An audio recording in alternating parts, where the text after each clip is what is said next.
Neil Armstrong had been getting ready for his mission on the moon for over 3 years. To resist microgravity conditions, he had to learn how to walk sideways by being strapped and suspended at an angle in trying to walk along walls. His limits were tested through an intense diet and sleep regimen, since in space he would only have beef and vegetables, previously dehydrated and stuffed into a package. Back in the day, astronauts had to experience the desert, jungle, open sea, and Arctic survival training. These days it's a lot more structured, but back then it was more of a let's drop this person in the middle of nowhere with no supplies and see if they make it. Before landing on the moon, he had to gather and study rock samples in the Grand Canyon, explore ancient volcano formations in the Nevada National Security Site, and look into gas and lava vents, lava lakes, and pit craters in various locations in Hawaii. On July 20th, 1969, Armstrong was given a hearty breakfast before blastoff. Steak, eggs, toast, juice, and coffee. He received what doctors call a low-residue meal, which means he wouldn't have to go to the bathroom soon after. It took him 109 hours and 42 minutes to reach the surface of the moon, in an area called the Sea of Tranquility. He had to travel 240,000 miles to get there. The crew could have gone for the Ocean of Storms or the Central Bay, but this place was chosen for landing because it had good visibility, was relatively smooth, and was easily reachable with as little propellant as possible. When he was at about 500 feet above the surface of the moon, Armstrong had to maneuver the spacecraft manually to make sure they wouldn't land in a dangerous crater. He continued to hover for about a minute and a half, moving it sideways until he felt comfortable to land. As soon as his device landed safely, he immediately radioed to Mission Control, located in Houston, Texas. The now famous message, "The Eagle has landed." Steadily, he went down the lunar module's ladder, while a television camera was attached to the craft to record his progress. The camera also transmitted the signal back to Earth, where hundreds of millions of people were anxiously waiting. At precisely 10:56 p.m. EDT on the same day, Armstrong placed his feet onto the lunar soil, saying, "It's one small step for man, one giant leap for mankind." The schedule said that the astronaut needed to sleep before the first moonwalk, but he chose to go outside earlier than planned, since he obviously couldn't sleep. If Armstrong had walked on the moon without special equipment to breathe, he would have smelled a weird odor, sort of musty and sulfuric. Still, he had the chance to smell it when he returned to the lunar module. The thing is, the dirt had clung to his feet, so the odor spread all over the cabin. He described it as wet fireplace ashes, or how the air smells after fireworks shows. Who would have thought you needed to pack a scented candle when going to the moon? Apart from the people that have since made it to the moon, no one ever got the chance to know precisely what the crew was smelling. Even during that first mission, when moon soil and rock samples were transported to labs in airtight containers, once they were opened back on Earth, surprisingly, the smell was gone. He also felt the surface of the moon to be fine and powdery, but said he had no difficulty in moving around. One other member of his crew joined him about 20 minutes later. The whole moonwalk took a little over 2 hours. During this time, Armstrong and his teammates set up various devices on the surface of our satellite. One was meant to precisely measure the exact distance from there to Earth, by timing how long it took for a laser beam to travel from Earth to the lunar surface and back. Another meant to measure moonquakes and potential meteor impacts, which leads us to the discovery that the moon was pretty alive after all. We know today that the largest moonquakes are much weaker than the largest earthquakes, though their movements can last for up to an hour, way longer than on Earth. They managed to gather somewhere around 50 pounds of rock and soil samples. They also snapped many photographs of the terrain, where they also planted a US flag. The astronaut even got the chance to catch up with President Richard Nixon, for less than a minute though. The final thing on the list for Armstrong was to go for a walk to what is now known as East Crater, 65 yards east of the lunar module. It was the greatest distance traveled from the spacecraft on that specific mission, approximately the length of half a football field. As soon as his tasks were done, Armstrong went back into the lunar module and safely closed the hatch to get some sleep. While preparing for liftoff, Armstrong and his crew discovered that, because of their chunky spacesuits, they managed to break the ignition switch for the ascent engine. No big deal, they thought. So they used a part of a pen to push in the circuit breaker to start the launch sequence. At 1:54 p.m., the famous Eagle began to ascend. Apart from the scientific equipment installed on the surface of the moon, a plaque was also left there. It read, "Here, men from the planet Earth first set foot upon the moon, July 1969 AD. We came in peace for all mankind." Years later, Armstrong said that NASA limited their time on the moon because they didn't know how the spacesuits would handle the moon's extreme temperatures, as high as 260 degrees Fahrenheit during the day, to as low as 280 degrees Fahrenheit below zero at night. Things got a bit more complicated when Armstrong landed back on Earth, since he had been exposed to unknown space particles. The result? He and his team had to be placed in planetary protection quarantine on their return, as soon as their space capsule safely splashed down in the Pacific Ocean on July 24th. That specific quarantine for the Apollo 11 astronauts is one of the reasons why we have microwaves in our kitchens today. When they first returned from the moon, they initially spent their first few days in a mobile quarantine facility, or MQF. Sure, the MQF featured comfortable chairs, bunks, a toilet, and showers, but it didn't leave a lot of space for fancy cooking.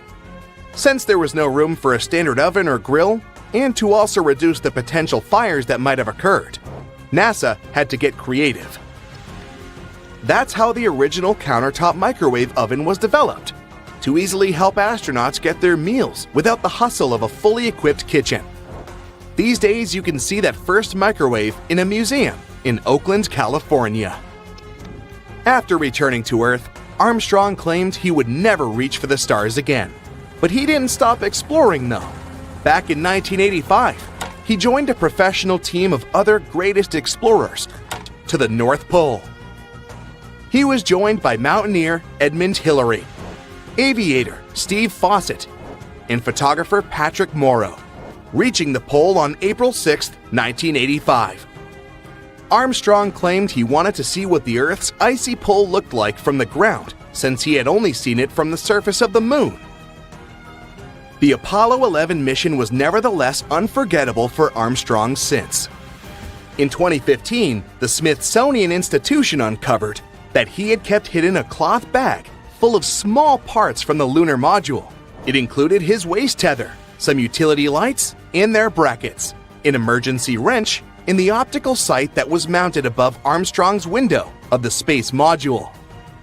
It also contained the data acquisition camera that recorded the iconic footage of Armstrong taking his small step on the moon. Armstrong kept it to himself for many years, until his widow, Carol, eventually found it. He even kept it a secret from his official biographer, who at many times asked if he had kept any memorabilia from his famous mission. He didn't sneak those objects back on Earth, though. He just mentioned it to be a bunch of trash he wanted to bring back. Soon we might start constructing loads of stuff on the moon. All because India's moon mission has recently detected sulfur near the moon's south pole. This chemical element can come in extremely handy for creating infrastructure on our satellite. It's the first time this chemical element has been discovered on Earth's natural satellite. This sought-after element is mostly found near Earth's volcanoes. Its appearance on the moon speaks volumes about the satellite's volcanic history and its past atmospheric conditions. The mission's rover detected this chemical element less than a week after touching down around 70 degrees from the moon's south pole on the 23rd of August, 2023. This historic landing on the lunar surface made India the fourth country to safely land a mission on the moon. It's also the first spacecraft to touch down so close to the south pole of our satellite. It's an area of strategic importance because it's believed to be home to deposits of water ice. If it turns out to be true, future missions might be able to harvest it and turn this water ice into drinking water or even rocket fuel. For 2 weeks, the lander carried out the data collection, mainly focused on the analysis of the moon's soil and its extremely thin atmosphere. Meanwhile, the solar-powered Progyon rover started its quest to find frozen water on the moon. As for the lander, it demonstrated another amazing feat on the 3rd of September. The spacecraft fired up its engines and lifted itself for about 16 inches into the air. Then it made a tiny hop to land 12 to 16 inches away from its original position. It's kinda a big deal. Being able to get a lander back off the surface of the moon is essentially for future missions, showing that they can safely return soil samples or even astronauts back home after a lunar mission. In September, the Indian spacecraft was put into sleeping mode. The 14-day-long lunar night was approaching, and the spacecraft wasn't designed to collect scientific data during this period of time. So far, we've learned about a few major findings of the mission. One is related to measuring the temperature of the moon's topsoil at different depths. Intriguingly, the surface of the satellite in that region turned out to be hotter than expected. It was believed that the temperature could be between 68 and 86 degrees Fahrenheit on the surface, but it was around 158 degrees Fahrenheit, way hotter than it should be. The other discovery indicates the presence of several chemical elements, including oxygen. Besides, the data received from the spacecraft confirms the presence of aluminum, calcium, iron, titanium, silicon, and other chemical elements on the lunar surface close to the South Pole. The rover also used special instruments designed to measure quakes and rumbles beneath the lunar surface to detect some seismic activity. It brings us back to the sulfur detected thanks to the rover's spectroscope. Scientists are currently working on figuring out whether this element formed on the surface in a natural way or whether it's the result of volcanic activity or a meteor strike. Another astonishing thing found on the moon is a rock, and it may be the oldest known Earth rock. A 0.7-inch wide chip included in a large rock collection brought to our planet by Apollo astronauts might actually be a 4-billion-year-old fragment of Earth. This finding could help us paint a better picture of the intense pounding early Earth got at the dawn of its life. It could go like this. Soon after the rock formed, an asteroid impact might have blasted it from Earth. At that time, our planet's satellite was 3 times closer to Earth than it is today. The collision was so powerful that this chunk of terrestrial rock found its way to the moon. Later, this fragment got engulfed in a lunar breccia, a motley kind of rock. Eventually, the rock was brought back home to Earth by Apollo 14 astronauts. Even though scientists had found meteorites coming from Mars and the moon before, it was the first time a rock from the moon turned out to be a terrestrial meteorite. They also found out that the rock had formed in a water-rich environment at temperatures and pressures corresponding to those at around 12 miles beneath the surface of our planet. In 2019, China's Chang'e 4 mission made history by landing on the far side of the moon. The mission's rover helped researchers visualize structures hidden deep below the surface of the satellite, revealing billions of years of lunar history. The Yutu-2 rover made this discovery with the help of its lunar penetrating radar. It imaged deep into the moon's surface and listened to echoes of sound bouncing back off structures hidden from view under the surface of the moon. It turned out those structures were resting at depths of almost 1,000 feet. The research suggests that the first 130 feet under the surface are made up of layers of dust, soil, and rocks. The instruments also discovered a concealed crater that must have formed after a large object slammed into the moon's surface. Long, long ago, ancient lava was likely to be flowing deep underground. Researchers believe that the broken rocks around the formation might be debris produced by the impact. They also found that the volcanic rock layers were thinner the closer they were to the surface. Such a thickness variation of lava flows might mean a decrease in the number and magnitude of eruptions over time.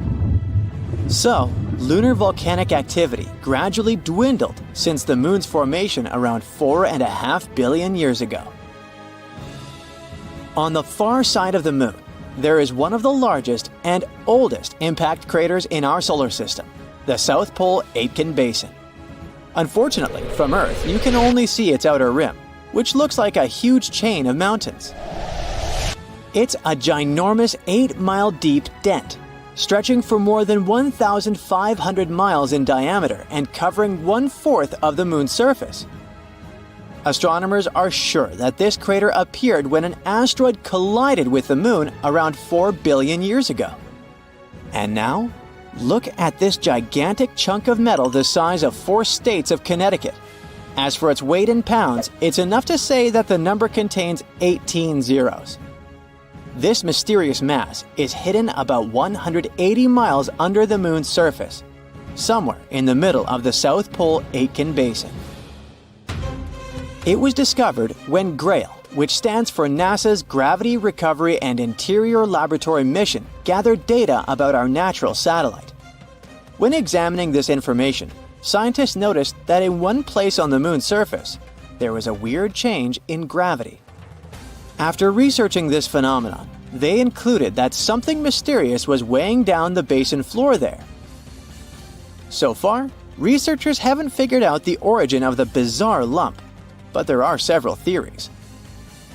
One of them claims that the finding is a chunk of dense oxide, which appeared when the moon was just taking its shape. At that time, the satellite was still covered with ancient oceans of magma, and the lump could be formed at the final stages of its cooling. However, most scientists support another theory, according to which the puzzling mass is part of the giant asteroid that once created the South Pole Aitken Basin. Since the thing is metallic, it's probably the iron-nickel core of the asteroid. There might be a labyrinth of lava tubes on the moon.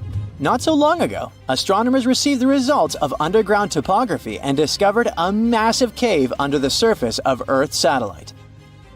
It could be the result of the lunar volcanic activity that happened more than 3 billion years ago.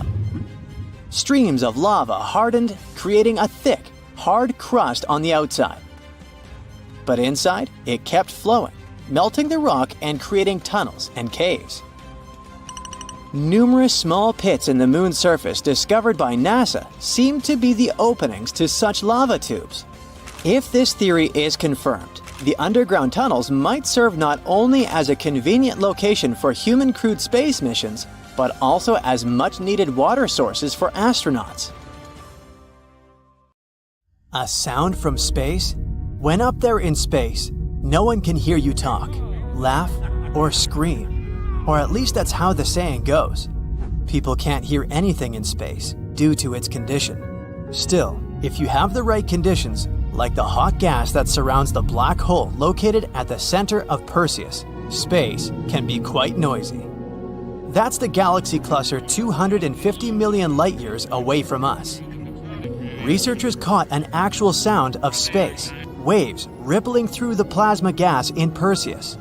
They first realized black holes generate acoustic signals in 2003, but this is the first time they brought these signals to the human ear, and wow, this sounds terrifying. Canyons filled with liquid on Titan. Almost a decade ago, NASA spacecraft discovered deep canyons on one of Saturn's moons, Titan. They're about a half-mile wide and they kinda look like the Grand Canyon, but they're filled with liquid hydrocarbon. This was the first time we came upon evidence of canyons and channels filled with liquid on Titan. Our solar system is full of small particles and bigger rocks that circle the sun, the same way as planets. Sometimes it happens, some of them change trajectory, which is why falling pieces of debris strike the planets. Most of the meteorites and comets originate in our solar system. Some from the asteroid belt between Jupiter and Mars, while others come from the Kuiper belt, that's located beyond the orbit of Neptune. But 5 years ago, scientists found something unusual, a red, elongated floating space rock called Oumuamua. It could be more than 3,000 feet long, but its size still wasn't the most impressive part. It was the first interstellar object we saw passing through our solar system. It means it formed and came outside of it. It was traveling way faster than asteroids and comets from within our solar system. No one knows where this weird object came from. Many, many years ago, when it started its journey and sailed away from its parent planetary system, the stars weren't in the same position as they are today, so it's hard to pinpoint where Oumuamua ran away from. The rock could have been on its journey for billions of years. Solar termination events. Our sun is not just a flaming ball of gas we see in the sky. It's actually a pretty complex network of towering plasma fountains, magnetic fields, and blobs of unusual matter 500 times bigger than our own planet. And then there are solar termination events. When it comes to its activity, our sun goes through a natural cycle of troughs and peaks. Approximately every 11 years comes the time when the sun is more active than in other periods of the process. As the cycle goes to the end, there are fewer emissions and sunspots. That's because magnetic fields are weakened at that point, and they collide along the sun's equator. This results in enormous tsunamis of plasma. They pass across the solar surface for weeks. These are the most powerful storms in our solar system. They twist, snap, and lash out into space and seriously affect our power grid. As they wake, large spots start to form on the sun, close to strong magnetic field lines. Usually, that's when the cycle begins all over again. No one still knows why exactly they form. Also, we're not sure if this only happens at the end of the cycle, and knowing more about this could help us prepare for raging solar storms better. Tsunamis on Mars. It appears the shorelines under the Martian surface formed because of two enormous tsunamis. Mars has something that's probably the longest landslide in our entire solar system. The rocks rolled down the mountain probably billions of years ago. They fell into the water and caused a gigantic wave that rushed across the Martian landscape. As the tsunami was getting bigger, the rocks scraped all along the solid ground beneath them, and these sandy waves left their prints on the shoreline, not so close to Olympus Mons. That means it's possible the waves traveled a couple of hundred miles. This supports the theory that Mars once had an ocean hidden below its dry desert surface. Sure, Oumuamua was cool because it was the first object we've seen coming from outside of our solar system. It's past us now, so it's not possible to study it anymore. But something else came from outside our solar system after Oumuamua. A comet called Borisov. It came with a tail over 100,000 miles long. Teams got the first images of Borisov in 2019. A bright white glow was surrounding it. And that was one of the first signs where scientists realized this comet wasn't from our solar system. They tried to collect as much information as possible because they remembered how quickly Oumuamua got away. Borisov came from a freezing place as cold as the Kuiper belt. One theory says it may have originated around a red dwarf, which is the most common type of star in our galaxy, the Milky Way. But unfortunately, Borisov was also very fast. So fast that they only managed to see it a couple of weeks before it passed by our planet. By now, it's almost out of our solar system.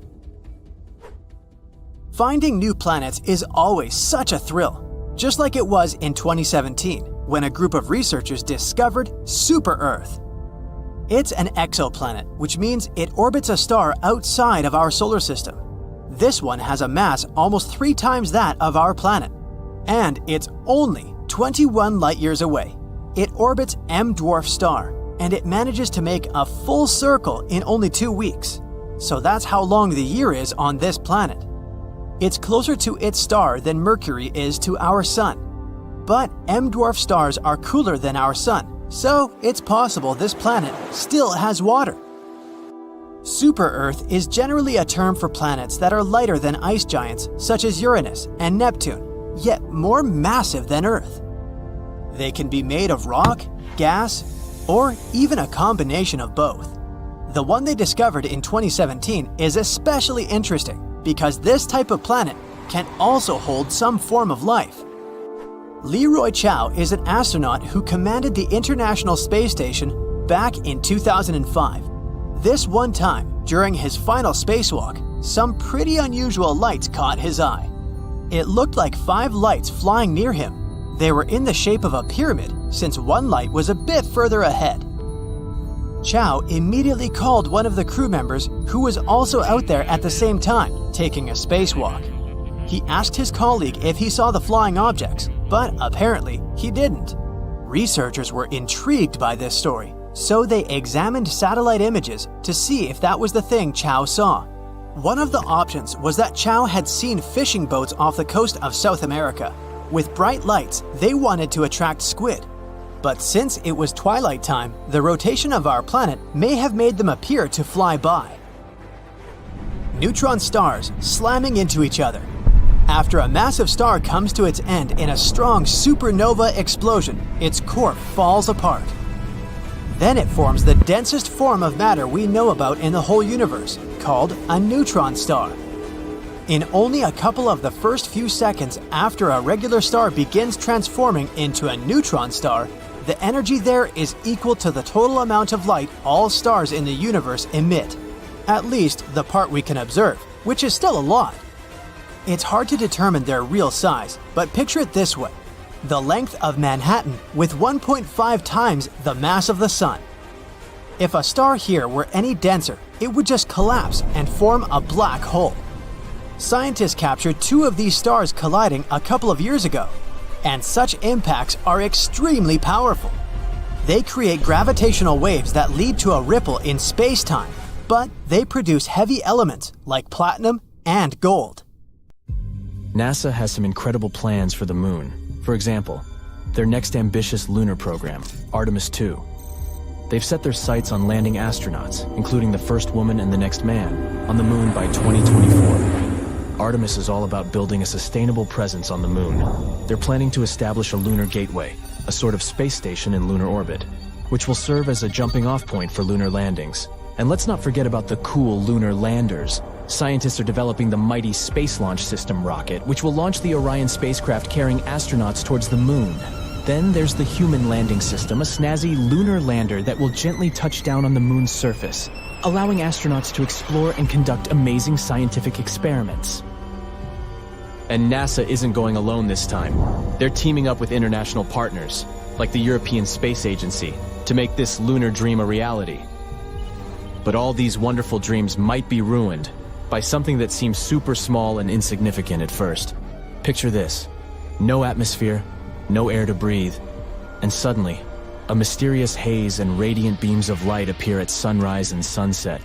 It's as if the moon is putting on a celestial show. But there is a twist to this beauty. During the Apollo 17 mission in 1972, this beautiful sight made one of the NASA astronauts, Harrison Schmitt, sneeze and made his eyes water. He called it Lunar Hay Fever. This mysterious fever affected all 12 moonwalkers. From sneezing fits to stuffy noses, those astronauts experienced symptoms as if they caught a cold. It took days for the reactions to fade away.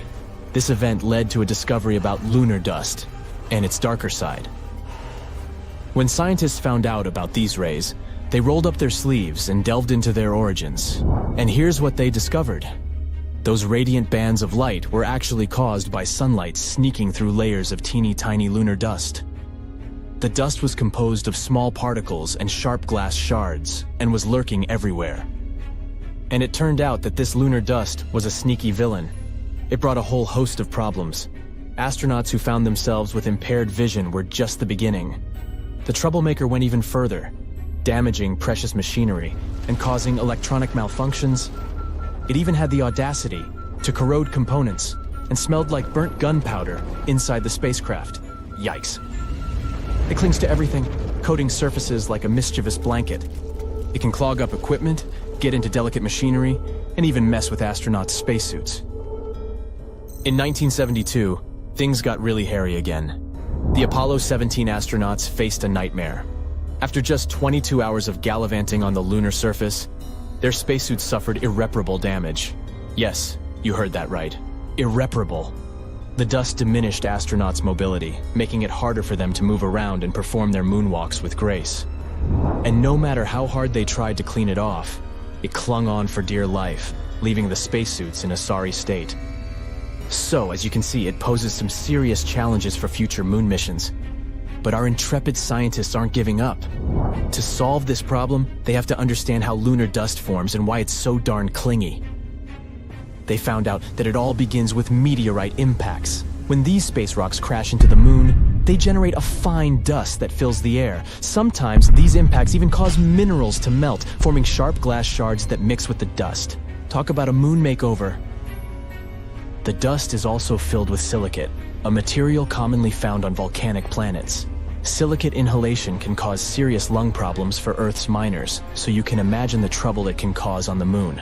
A recent study found that even a scoop of replica moon dust was toxic enough to destroy up to 90% of lung and brain cells exposed to it. But it gets worse. The low gravity on the moon allows those tiny particles to float around for much longer, penetrating deeper into the lungs.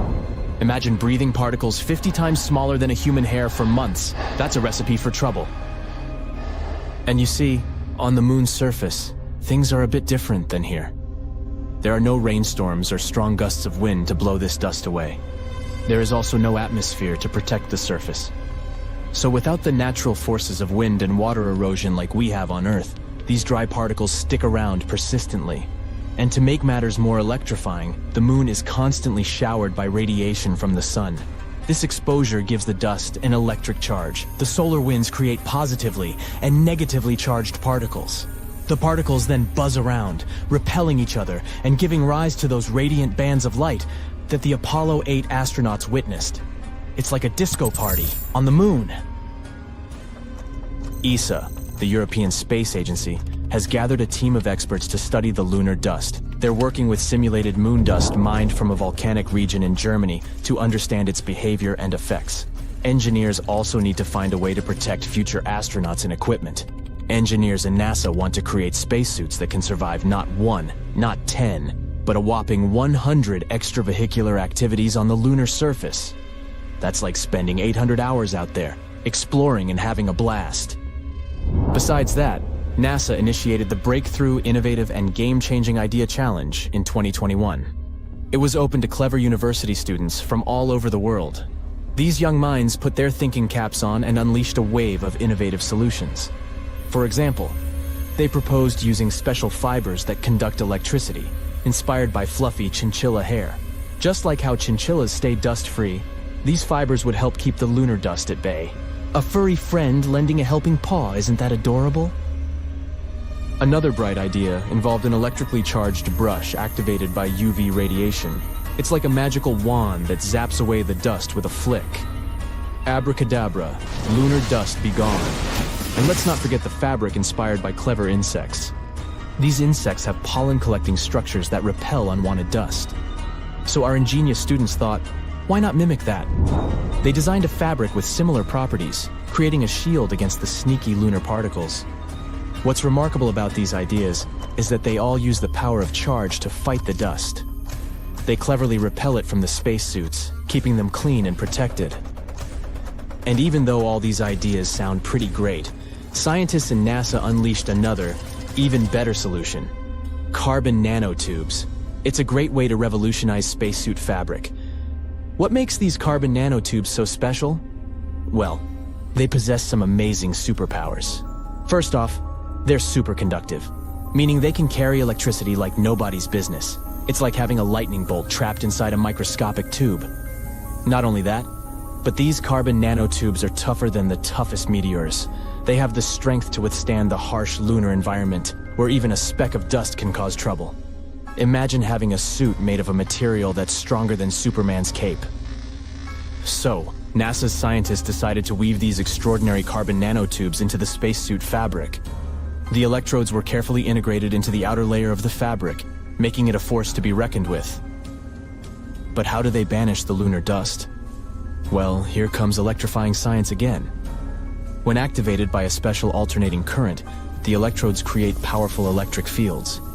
These fields work like magnets, repelling both charged and uncharged dust particles away from the spacesuit.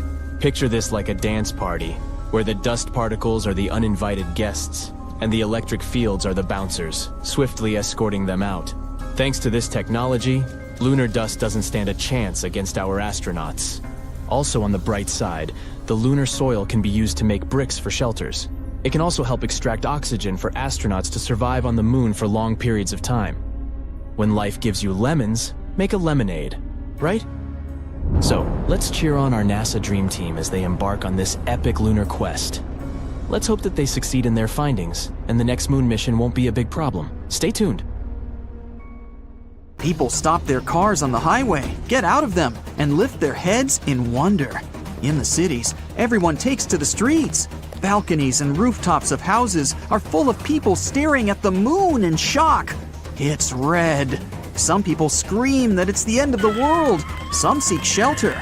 Indeed, the usual white moon now looks like it's been doused in red paint.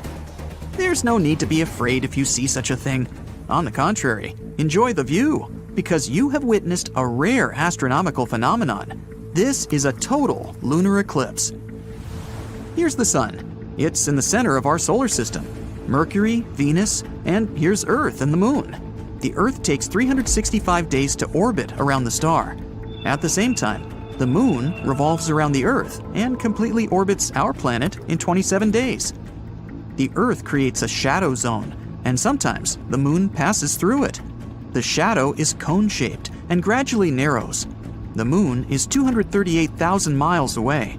That's like 9 lengths of the equator. At this distance, the width of the shadow is about 2.6 times the width of the moon. When the moon is in this zone, direct sunlight doesn't reach it. That is, it should have disappeared, but instead, it becomes red. All because the sun's rays pass through the Earth's atmosphere.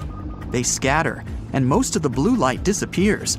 But the red and orange rays continue and hit the surface of the moon. Voila! You see a phenomenon called the blood moon. By the way, this curvature of light occurs at sunsets and dawns. The atmosphere scatters the blue light, and you see a red and orange sky. If you were standing on the surface of the moon during a total lunar eclipse, planet Earth would be exactly between you and the sun. So, you would be able to observe the solar eclipse. The surface of the Earth would become entirely dark for you. All you'd see would be the sun's corona illuminating the edges of the planet. The Earth from the surface of the moon is almost the same size as the moon from the surface of the Earth. Such a red eclipse of the moon is rare because several factors must coincide.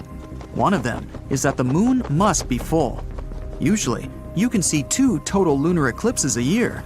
In 2038, you'll be able to see 4 such eclipses, and the eclipse itself can last up to 108 minutes. But this is rare, and the last time such a long blood moon was seen was in 2000. Many years ago, people didn't know so many facts about our satellite, and the sight of a red moon frightened them. It was a bad sign and a harbinger of trouble. People who knew the schedule of eclipses could take advantage of it. For example, Christopher Columbus had an astronomical almanac and knew when the next lunar eclipse would occur. He frightened the inhabitants of the Caribbean islands when he predicted the red moon. Once upon a time, the moon used to be a red ball of lava. This was way back in time, 4.5 billion years ago. Now this is our solar system. It's full of dust and asteroids. They're constantly bumping into each other, playing space billiards. This is Earth. It's just beginning to cool off from the constant asteroid and comet impacts. But then, Theia appears on the horizon, a planet the size of Mars. It had a chaotic orbit and was approaching Earth in a spiral. A collision was inevitable, and at one point, one of the biggest crashes in our solar system occurred. Theia struck the Earth at an angle. It ripped out part of the Earth's crust and threw it into space. The Earth, in turn, absorbed part of the planet that rammed it.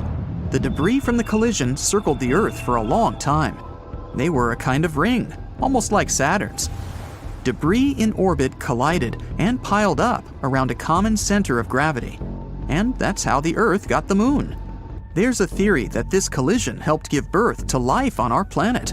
Theia hit the Earth at a perfect angle.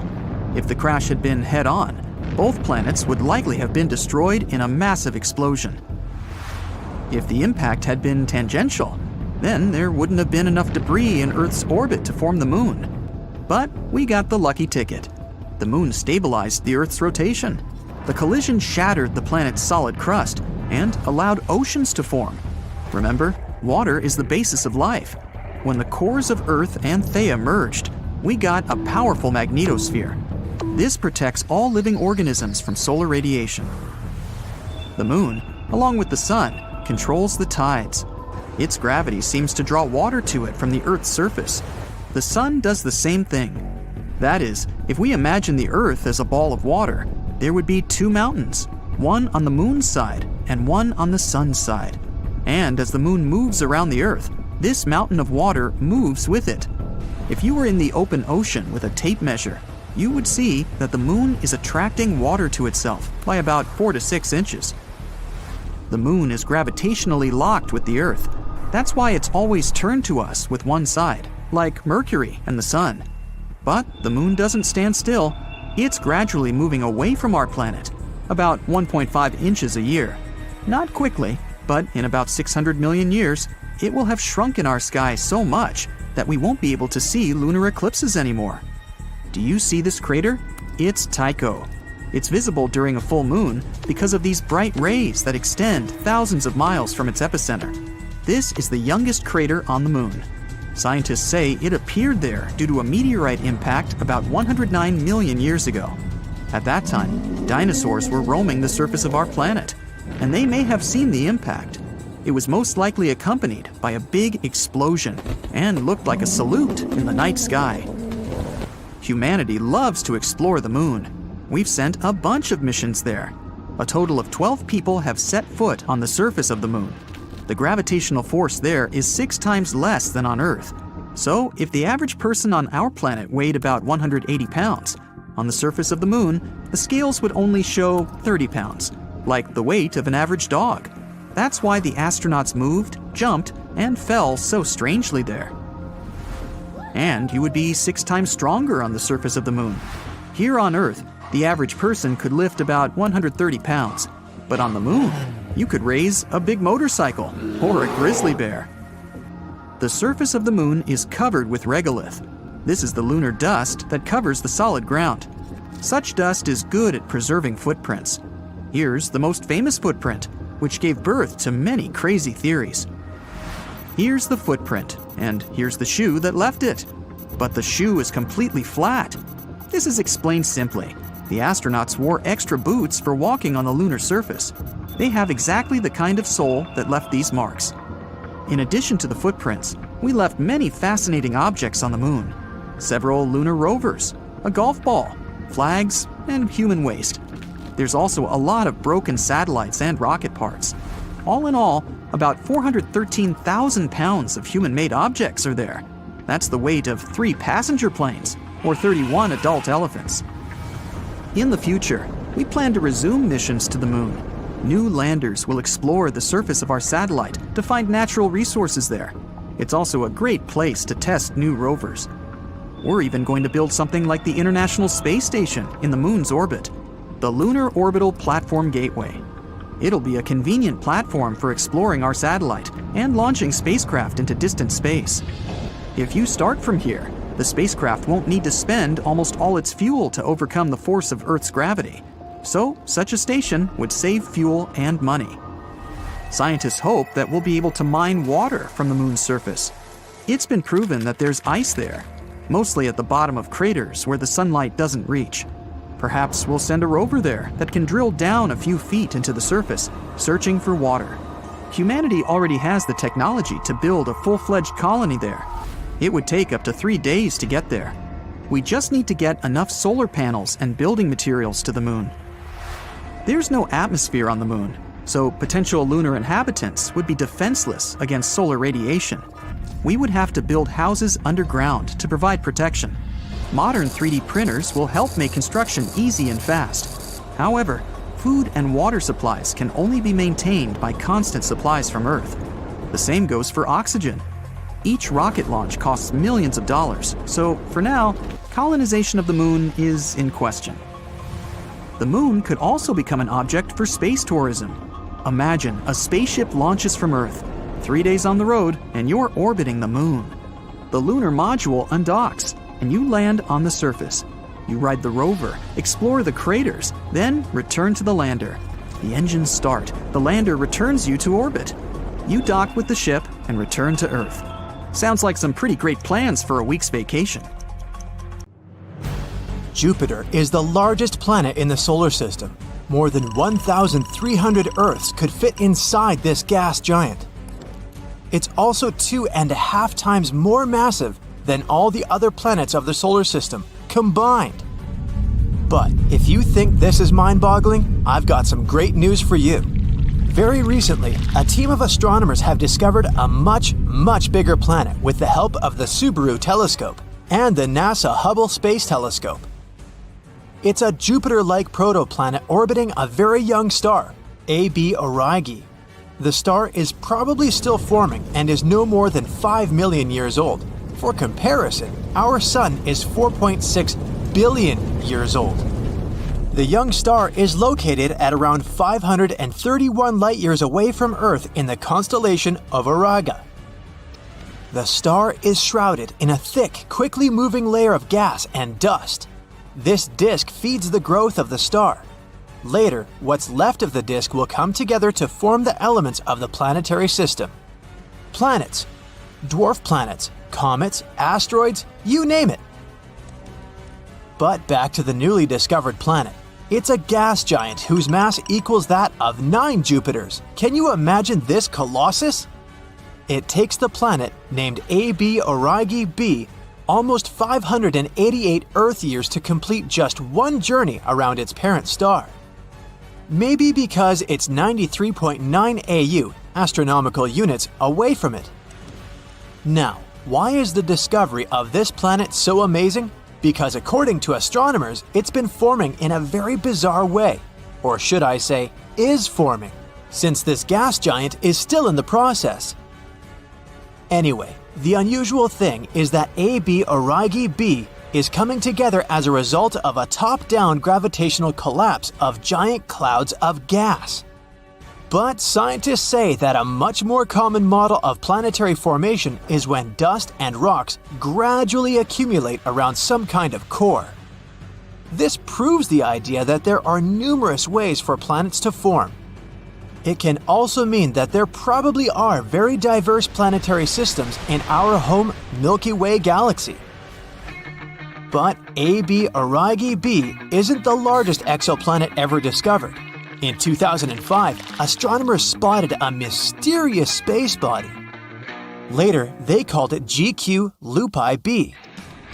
The thing was orbiting a young star at a distance 2.5 times greater than that between the Sun and Pluto. Scientists came to the conclusion that the object was either a planet or a brown dwarf, which is basically a tiny star. If astronomers decide that GQ Lupi b is a planet, it will be the largest ever found, with a radius that is 3.5 times that of Jupiter. The biggest star we know about is called UY Scuti. This hypergiant has a radius that is about 1,700 times greater than that of the Sun. If you somehow manage to place UY Scuti in the center of the solar system, its edges would stretch far beyond Jupiter's orbit.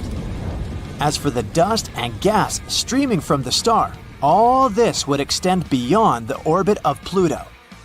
That's 400 times the Sun-Earth distance. A black hole is a spot in space where the pull of gravity is so strong that even light can't escape it. But why is gravity so powerful there?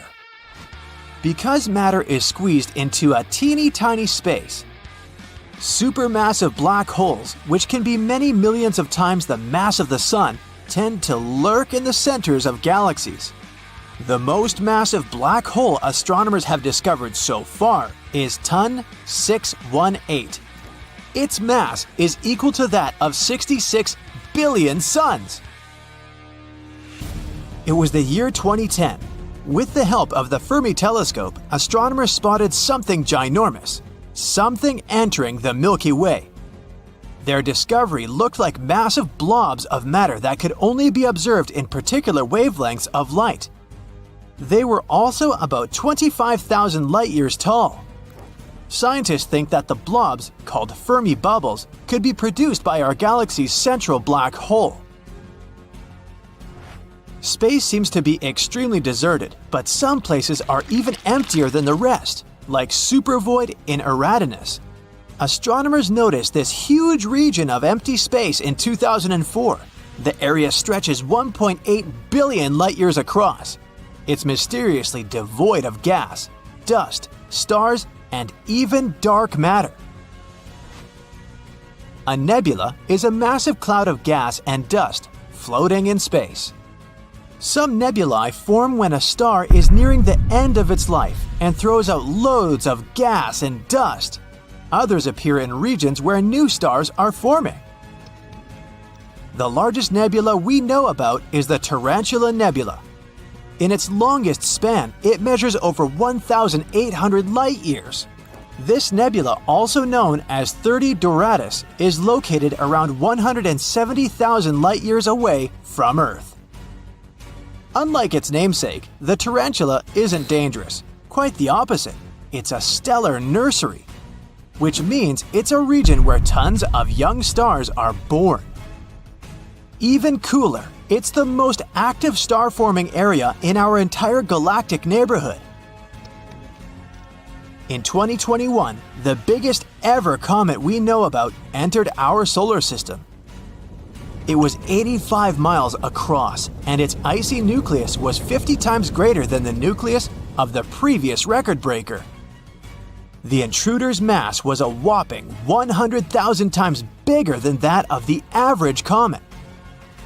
In fact, see 2014 UN 271, Bernardinelli Bernstein, was so large that astronomers first classified it as a minor planet. Is it going to crash into Earth? Nah. It won't get closer than 1 billion miles to our beautiful green planet, and it won't happen until 2031. But could there be comets even bigger than that? Who knows, but the thought is terrifying. There are loads of bizarre things in the universe, and hypothetical nuclear pasta is one of them. If it does exist, nuclear pasta is the strongest material in the entire universe. It forms from the leftovers of extinguished stars when this substance gets squeezed into spaghetti-like tangles of material. It can theoretically break, but only if you apply 10 billion times the pressure needed to shatter steel. Pulsars are spherical space objects the size of a large city, but they pack more mass than the entire Sun. They radiate 2 narrow beams of light, sending them in opposite directions. The Black Widow pulsar, just like its spider namesake, is munching on its partner. It's a lightweight brown dwarf star. The more material the pulsar consumes, the more slowly it spins. The energy the neutron star is losing in the process causes its companion star to dwindle. Haumea is a dwarf planet orbiting the Kuiper Belt. It's a donut-shaped ring of objects around the Sun that extends just beyond the orbit of Neptune. The mini-planet has a bizarre, elongated shape and 2 moons. The day on this planet lasts just 4 hours, which makes it the fastest spinning large object in the solar system. But the most mysterious thing about Haumea is that the planet has a thin, 40-mile-wide ring circling it. What is it? Where did it come from? No one knows.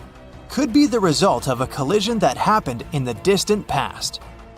The 18th brightest star in the night sky, Fomalhaut is a terrifying sight. It's dubbed the Eye of Sauron because it looks like a ring of dust and debris circling it. It makes the star look like a giant eye staring into your soul. The intimidating star is more than twice the mass of the Sun. It's 25 light-years away from Earth, which isn't that far away considering distances in space. Look at this butterfly. Its wingspan is more than 3 light-years, and the structure inside this nebula is one of the most complicated ever observed. The nebula's central star, a white dwarf, is heated to an incredible 450,000 degrees Fahrenheit. It means it was formed from another gargantuan star, more than 5 times the size of the Sun. The white dwarf is surrounded by a thick disk of dust and gas at the equator. That's what probably makes the whole structure look like an hourglass or a butterfly. Asteroids aren't as rare on our planet as we may think. About 17,000 of them visit us every year. You've probably seen at least one in your life. For example, if you've seen a shooting star. They leave these bright tails behind them as they pass through Earth's atmosphere. Of course, they only look beautiful in the sky. If they reach the ground, the consequences would be catastrophic. Luckily for us, most of them explode 30 to 50 miles above the surface. Their mass is too small for them to withstand such a journey to the end, so most of them remain harmless to us. But we shouldn't underestimate them. Let's start with the smallest ones.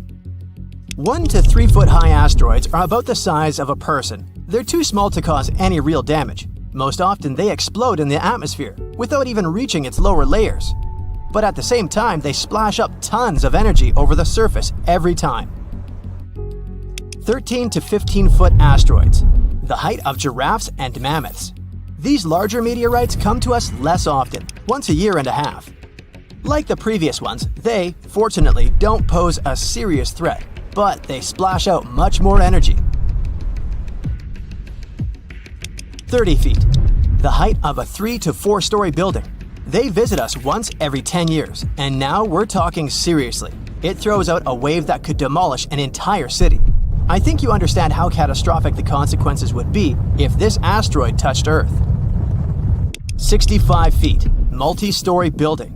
They like to visit Earth once every 60 to 70 years. Good news, it explodes at 12 miles above the ground.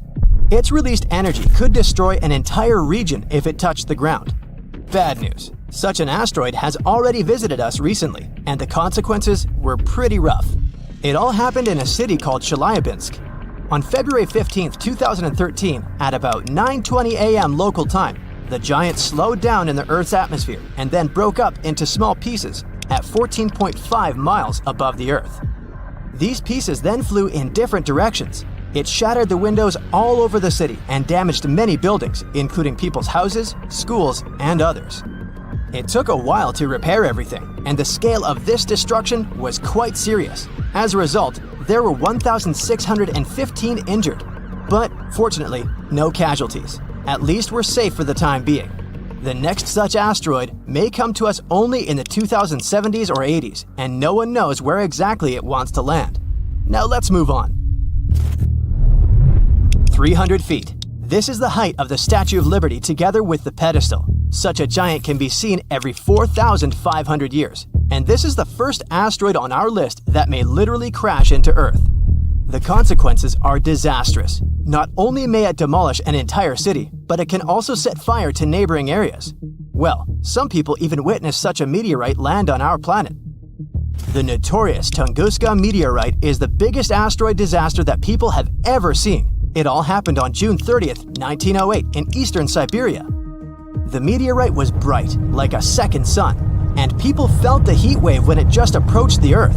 It exploded near the river. Fortunately, the whole area was surrounded by taiga, and there were no big cities nearby. But even there, it immediately destroyed a lot of trees. Serious forest fires broke out. The sound of the explosion was heard by people hundreds of miles around. At tens of miles around, all the houses' windows broke. The magnetic storm that resulted from this collision lasted 5 hours. The consequences were truly disastrous, but perhaps this is not the worst thing that awaits humankind. 99942 Apophis, 1,215 feet. It's slightly bigger than the Eiffel Tower.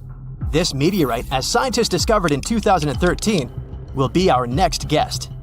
Collisions of such force occur in about 100,000 years, and this one is gradually approaching.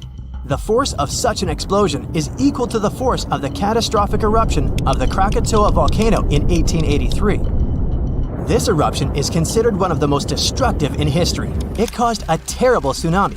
165 cities and settlements were completely destroyed, and another 132 were seriously damaged. People all around the globe could feel the consequences of this eruption, at least to some degree. Such an asteroid could leave a 3.5-mile crater, and this is one we'll face in the distant future. But calm down, no need to panic yet. By 2070, the meteorite will be almost 174 million miles away from us. It still has a very long journey ahead of it, so we're safe for at least 100 years, or even more. Besides, our planet has survived something even worse. 3,280 feet. This is higher than the tallest tower in the world, the Dubai Burj Khalifa Tower. Such collisions occur once every 500,000 years. We're not sure when such a collision occurred the last time. 70% of our planet is covered with water. If such meteorites fell into the ocean, it would be extremely difficult to find their traces. But we can assume the possible consequences. The wave would have swept across the entire hemisphere. The crater would be about 9 miles in diameter, and that would be a complete disaster. The last event of such a force happened 26 to 28 million years ago. It was an eruption of the supervolcano La Garita, which is located in the southwest of Colorado, USA. It was one of the most powerful known supervolcanic phenomena in history. During this monstrous eruption, a significant part of the current state of Colorado was destroyed. Scientists are still not sure how far the ashes have spread, but there was an even bigger meteorite in the history of mankind. The consequences of that impact were irreversible for an entire species of animals. I think you know what I'm talking about. Chicxulub meteorite, the thing that wiped the dinosaurs off the face of the Earth. This happened about 66 million years ago. These collisions in general happen about every 500 million years. The height of the Chicxulub meteorite was 12.4 miles. It's so high that when it touched the ground, it could reach the stratosphere. Even looking at the 124-mile diameter crater left by this meteorite, you can understand how huge it was. When it collided with the Earth, millions of tons of energy were released. This is an unimaginable disaster. It fell at a very steep angle, creating a giant cloud of dust and chemicals that spread around the world. This dust had a very thin layer, but also a mass of 50 trillion tons. The shockwave swept across the entire planet. It caused several earthquakes. Volcanoes began to erupt actively. Forest fires broke out everywhere, all over the world. The amount of soot and carbon dioxide released into the atmosphere is invaluable. The Earth was closed from the sun for several days. Darkness reigned all over the planet. Planets couldn't produce enough oxygen, so there was nothing to breathe. The temperature on the continents and in the oceans dropped by an average of 50 to 90 degrees Fahrenheit. Sounds horrific, doesn't it? And, of course, it caused one of the greatest extinctions in the history of the Earth's biosphere. Amazingly, the Earth was able to recover after such a catastrophe. This event became the boundary between the Mesozoic and the Cenozoic eras. So now, those who wondered, how could a small meteorite destroy all the dinosaurs, probably understand the answer. Perhaps the largest collision in the history of our entire planet was not a collision with a meteorite, but with an entire planet. This happened many, many billions of years ago.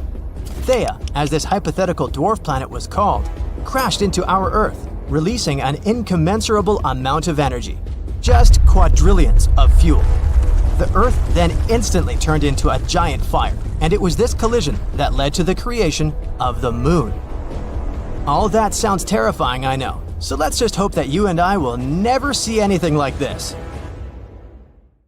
It's staring at you, and you're staring at it. A giant eye that seems to be pulling you into an abyss. You're hovering over it in your space copter. But however scared you might be, you still need to do your job. So you send your copter down to the surface of the red planet. Right, that's where you are, on Mars. But first things first, you take a moment to remember everything you know about the fourth planet from the Sun. It's the last of the inner planets. Those are the planets that lie within the asteroid belt. They're also called terrestrial, since they're made up of rocks and metals. The atmosphere of Mars is much thinner than Earth's. It contains 95% carbon dioxide and a mere 1% of oxygen. In other words, don't even think about pulling off your helmet. Anyway, there's no time to waste. You land on the surface of the planet and find yourself in a brownish-red world. That's a good thing you're wearing a spacesuit. This place is freezing cold. The thermometer sewn into the sleeve of your suit shows minus 80 degrees Fahrenheit. Time to take your first step on the Martian surface. The planet looks quite colorful, and the hue of a particular area depends on the minerals that make up the soil. The ground under your feet is covered in fine dust. It looks like rust. The same orange dust is in the air. Good thing you have your own supply of oxygen and don't need to breathe Martian air. The layer of this dust covering the surface of Mars can be from 6 to 40 feet thick.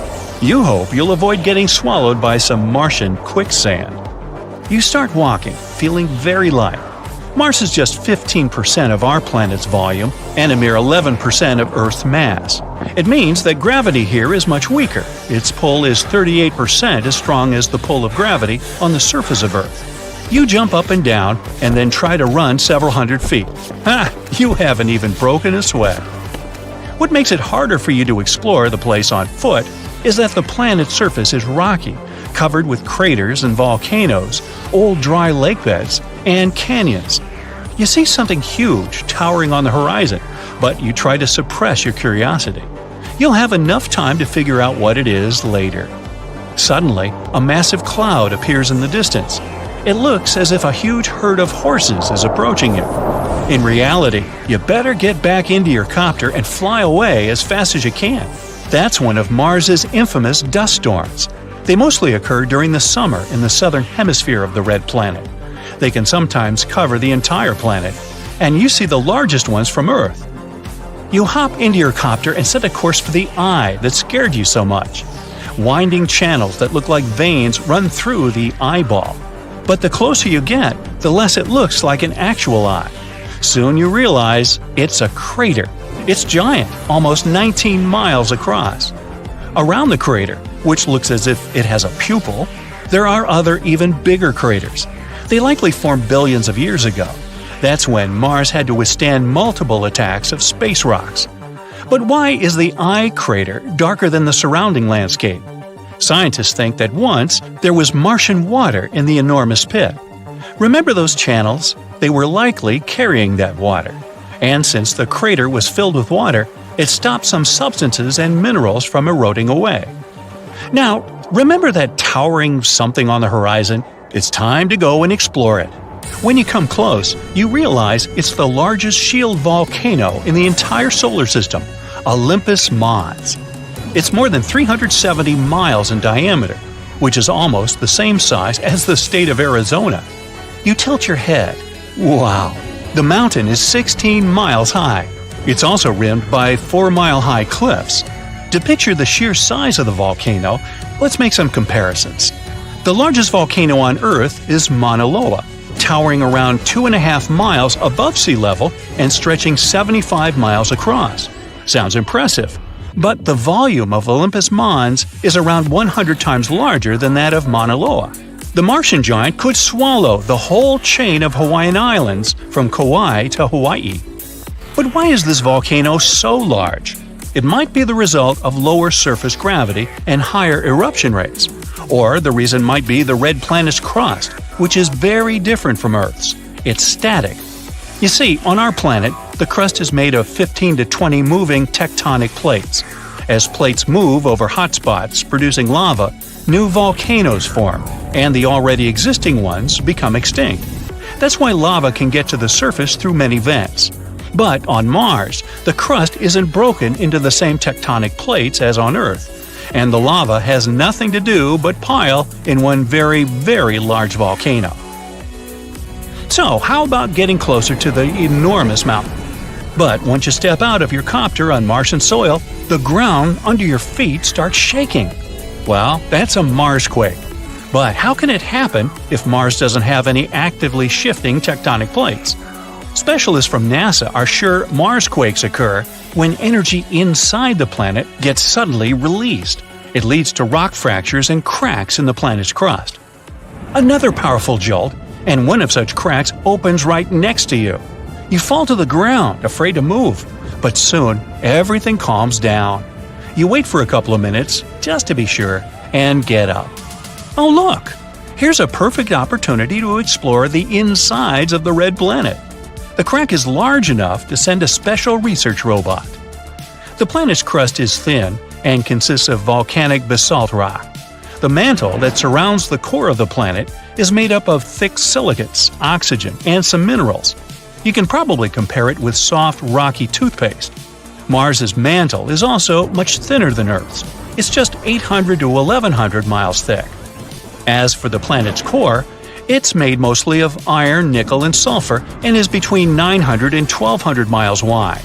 This core doesn't move. That's why Mars doesn't have a planet-wide magnetic field. Unfortunately, your drone is now lost in the depths of the red planet. You leave it there and continue your exploration. Your next destination is Valles Marineris. It sounds more like an Italian red sauce, but it's actually an enormous canyon, or rather a canyon system, that runs along Mars's equator. It's as awe-inspiring as Olympus Mons, more than 2,600 miles long and over 4 miles deep. The thing is so huge, it could span the entire continental United States from the Pacific to the Atlantic Ocean. Now let's make another comparison. One of the most famous canyons on Earth is the Grand Canyon in Arizona, but it's 10 times shorter and around 4 times less deep than this canyon on Mars. Some scientists think that Valles Marineris is the edge of an enormous tectonic plate. It moves so slowly that almost nothing has happened in that region over millions of years, and the movement of this plate probably began 3.5 billion years ago. Anyway, the only thing left on your today's to-do list is to visit Mars's moons. They're among the tiniest in the solar system. Phobos is the largest of the two. It orbits a mere 3,700 miles above the surface of Mars. There's no other known moon that travels closer to its mother planet. It whips around the red planet 3 times a day, while the second moon, Deimos, needs 30 hours to complete one orbit. Phobos is getting closer and closer to Mars, about 6 feet each 100 years. Within the next 50 million years, it'll either crash into the planet or break apart and form a ring. Happy but tired, you return to your spaceship. Tomorrow, you'll continue exploring the magnificent red planet, and who knows what discoveries are awaiting you. Hop on! I've prepared a tour around Earth's fellow planets. Let's start with Mercury, the smallest planet in the solar system. During the day, the temperature on the surface of this planet can reach 800 degrees Fahrenheit, and during the night, it can drop to negative 290 degrees Fahrenheit. The temperatures here are so extreme because the planet has no atmosphere. Instead of it, Mercury has a thin exosphere. That's one of the reasons why Mercury is not habitable. The temperatures and solar radiation are too extreme for any organism to survive there. Now let's imagine there's a way to live on Mercury. Then what would life there look like? Mercury's surface resembles that of the Moon. Over time, meteorites left lots of marks on it. Unlike the Moon's surface, Mercury is grayish-brown. Now look up. The Sun on Mercury would appear almost 3 times as large as it does on Earth. The sunlight would be almost 7 times brighter. I wonder what type of sunglasses people would wear if we lived there. Can life appear on this planet in the future? Don't get your hopes up, it's very unlikely. Now, how about landing on Venus? You might think the hottest planet in our solar system is Mercury since it's the closest to the Sun. But in reality, this title goes to Venus. What is it that makes Venus boil? The biggest reason is its atmosphere. It's made up almost entirely of carbon dioxide. The atmosphere is so thick that it leads to the planet warming up non-stop. Basically, the gases in the atmosphere prevent thermal radiation from leaving Venus. So, the planet simply can't cool down. The water on its surface constantly turns into vapor. If the surface of Venus was food, then its atmosphere would be the microwave. That's why the temperatures in this world can go up to 870 degrees Fahrenheit. What would it be like to live on Venus? On Earth, Seasons change because of the planet's tilt, but Venus doesn't experience any significant changes throughout the year. Things are pretty constant at night and during the day too. And what about the view of the sky? The clouds on Venus appear yellow or bright white. They're mostly made of poisonous sulfuric acid, but then why does Venus appear reddish-orange when you look at it from Earth? Talking about the true colors of planets can be a tricky business. The hue of a space body might be different when you look at it from another planet. If we traveled all the way to Venus, a reddish-brown surface would welcome us. The molecules of carbon dioxide and sulfuric acid block sunlight coming into Venus's surface, hence the reddish-orange color of the planet. Oh, and did you know that Venus is often called Earth's twin? Both planets are nearly equal in size. Both have relatively young surfaces and thick atmospheres with clouds. Plus, the orbit of Venus is also the closest to Earth. That might raise a question about the possibility of life on Venus. I'm sorry to break the news, but nope. Venus is not habitable. The next destination is Mars. Unlike Venus, Mars has seasons due to the planet's tilt on its axis. It also has a secondary seasonal effect caused by its highly elliptical orbit. The southern hemisphere has colder winters and hotter summers than those in the northern hemisphere. The average temperature on Mars is negative 80 degrees Fahrenheit.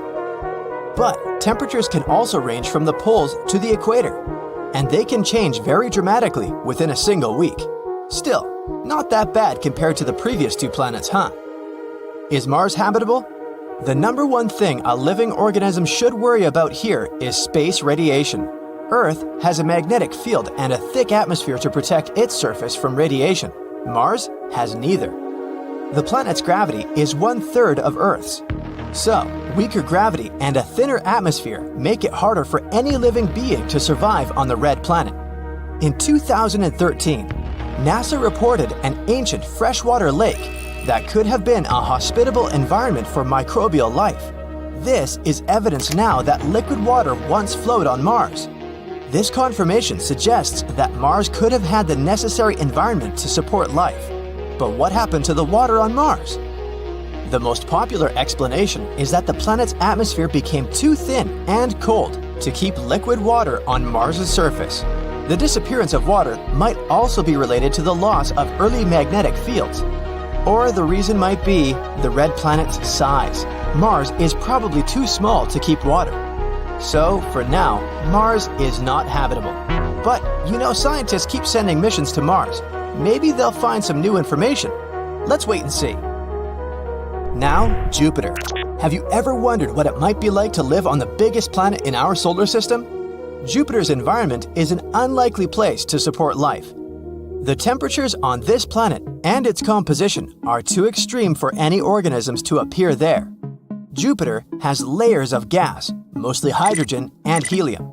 These gases fill the entire planet. Quite literally, there is no solid surface on the planet.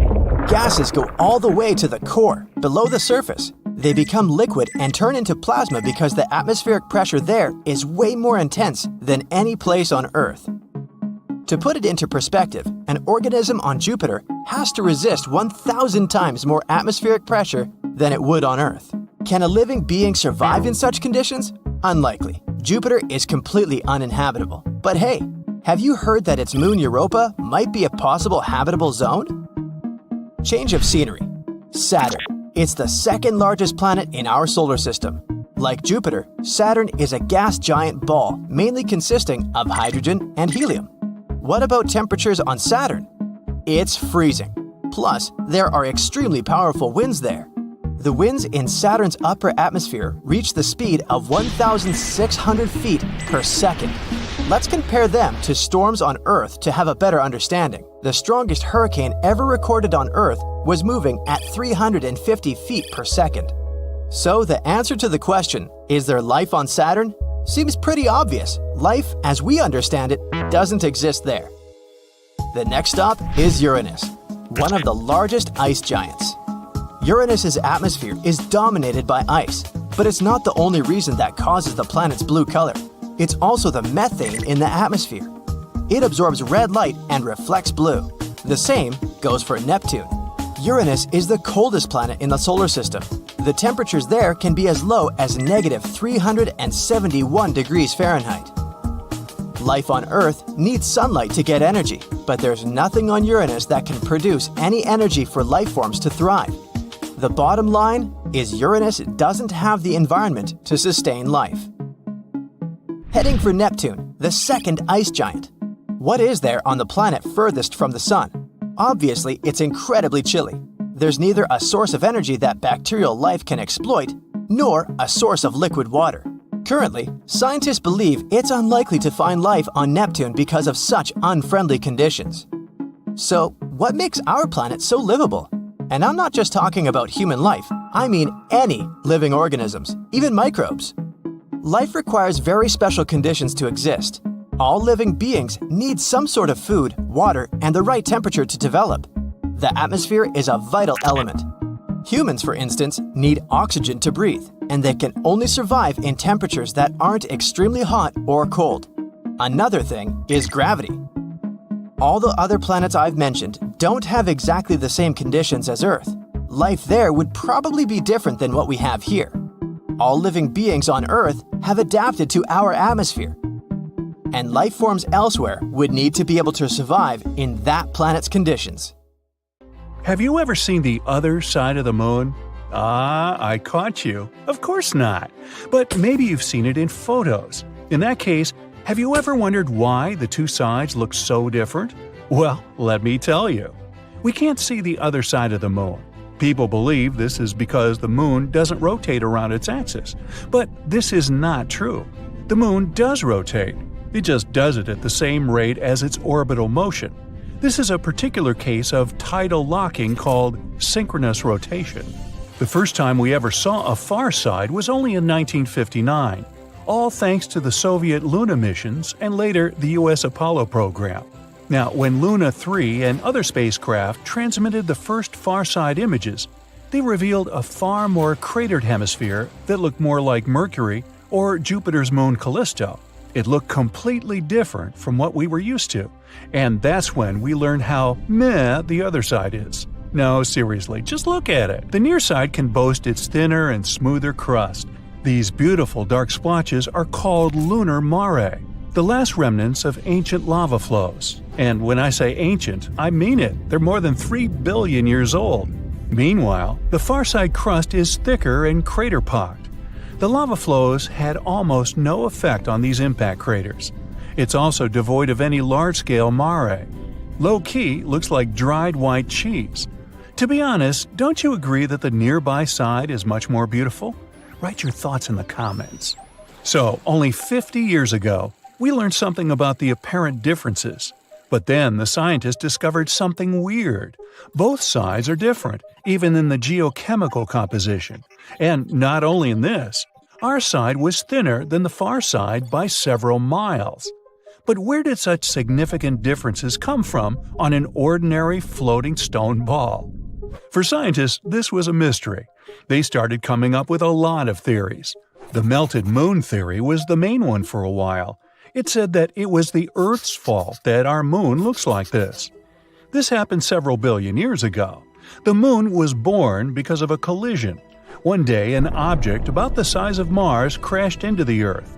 At that moment, a piece broke off from it, which later became the moon. However, this piece was somewhere 15 times closer to Earth than it is now. Some scientists created pictures of the so-called early moon. Unlike our cute little white ball, the early moon was a strange-looking, boiling scarlet ball. That piece didn't leave us after the separation. It became tidally locked very soon after. The Earth after the collision was still an incandescent nightmare, full of fire and lava. It was boiling at a temperature of 4,500 degrees Fahrenheit. And since the moon has always been turned toward us with one side, this side has melted down a little. This would explain why the moon's surface, the so-called mantle, is thinner on the near side than on the far side. During the boiling of the Earth, certain elements evaporated from it. They then settled on the moon. This would explain the difference in geochemical composition between the two sides. But there was a plot hole in this theory. If that's what happened, then where did rare foreign chemical elements come from? such as unusual isotopes of phosphorus, potassium, or tungsten. The nearby site is full of them, and they couldn't have come from the Earth.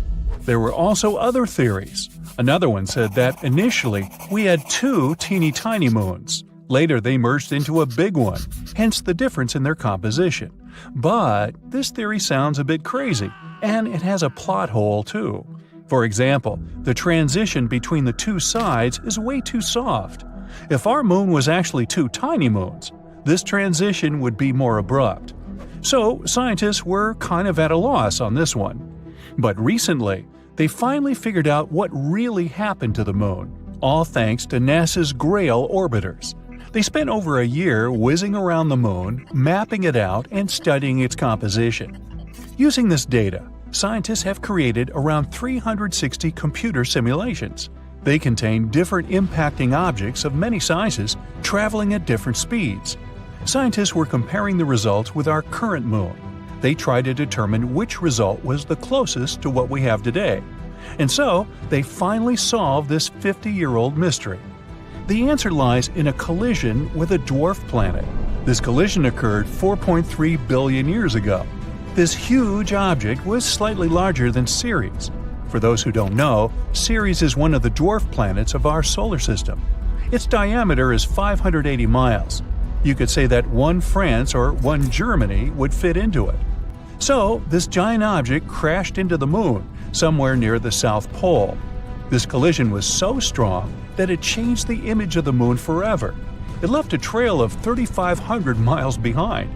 It would take you 14 hours by plane to fly that distance. This crater covered the entire near side of the moon. It caused damage to the moon's mantle. It also created a so-called South Pole Aitken Base, or SPA basin. This is an impact crater and has a diameter of 1,600 miles, which is like adding one UK plus one Germany. It's important though. The formation of this basin was a defining event in the history of the moon, and it's the second largest impact crater in the solar system. The collision also caused a powerful hot wave to spread across the moon. This wave scattered over the remnants of those rare warm minerals scientists found on the nearby side. That's how our beautiful side became home to something called Procellarum creep terrain, or PKT for short. This is basically a compositional anomaly, a concentration of potassium, phosphorus, and other rare elements like thorium. You can say that those minerals are a gift to us from deep space. Anyway, there were many, and I mean many, collisions in the moon's history. All of them only deepened this already large crater. That's why the mantle on the near side was getting thinner and thinner with the years. Also, our gifted minerals gave off a lot of heat, so the mantle has melted a little bit more and more. Oops, this accidentally caused the moon's volcanoes to wake up. Volcanic activity has increased on the near side. Intense lava flows filled the old empty craters. Ta-da! And this is how the beautiful lunar mare was born. That's about how it all happened. All this information was found thanks to the researchers from Brown, Purdue, Stanford Universities, and NASA's JPL. The research was published by the Journal of Geophysical Research, Planets, so you can read about it in more detail if you're interested. There are still many things we need to learn about the moon.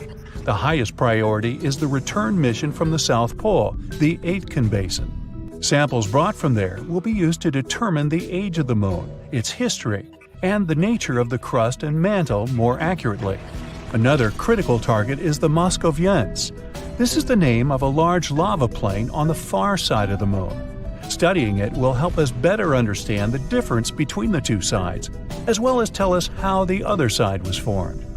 All this knowledge is significant for understanding the history of the moon, but it's also handy for space exploration in general.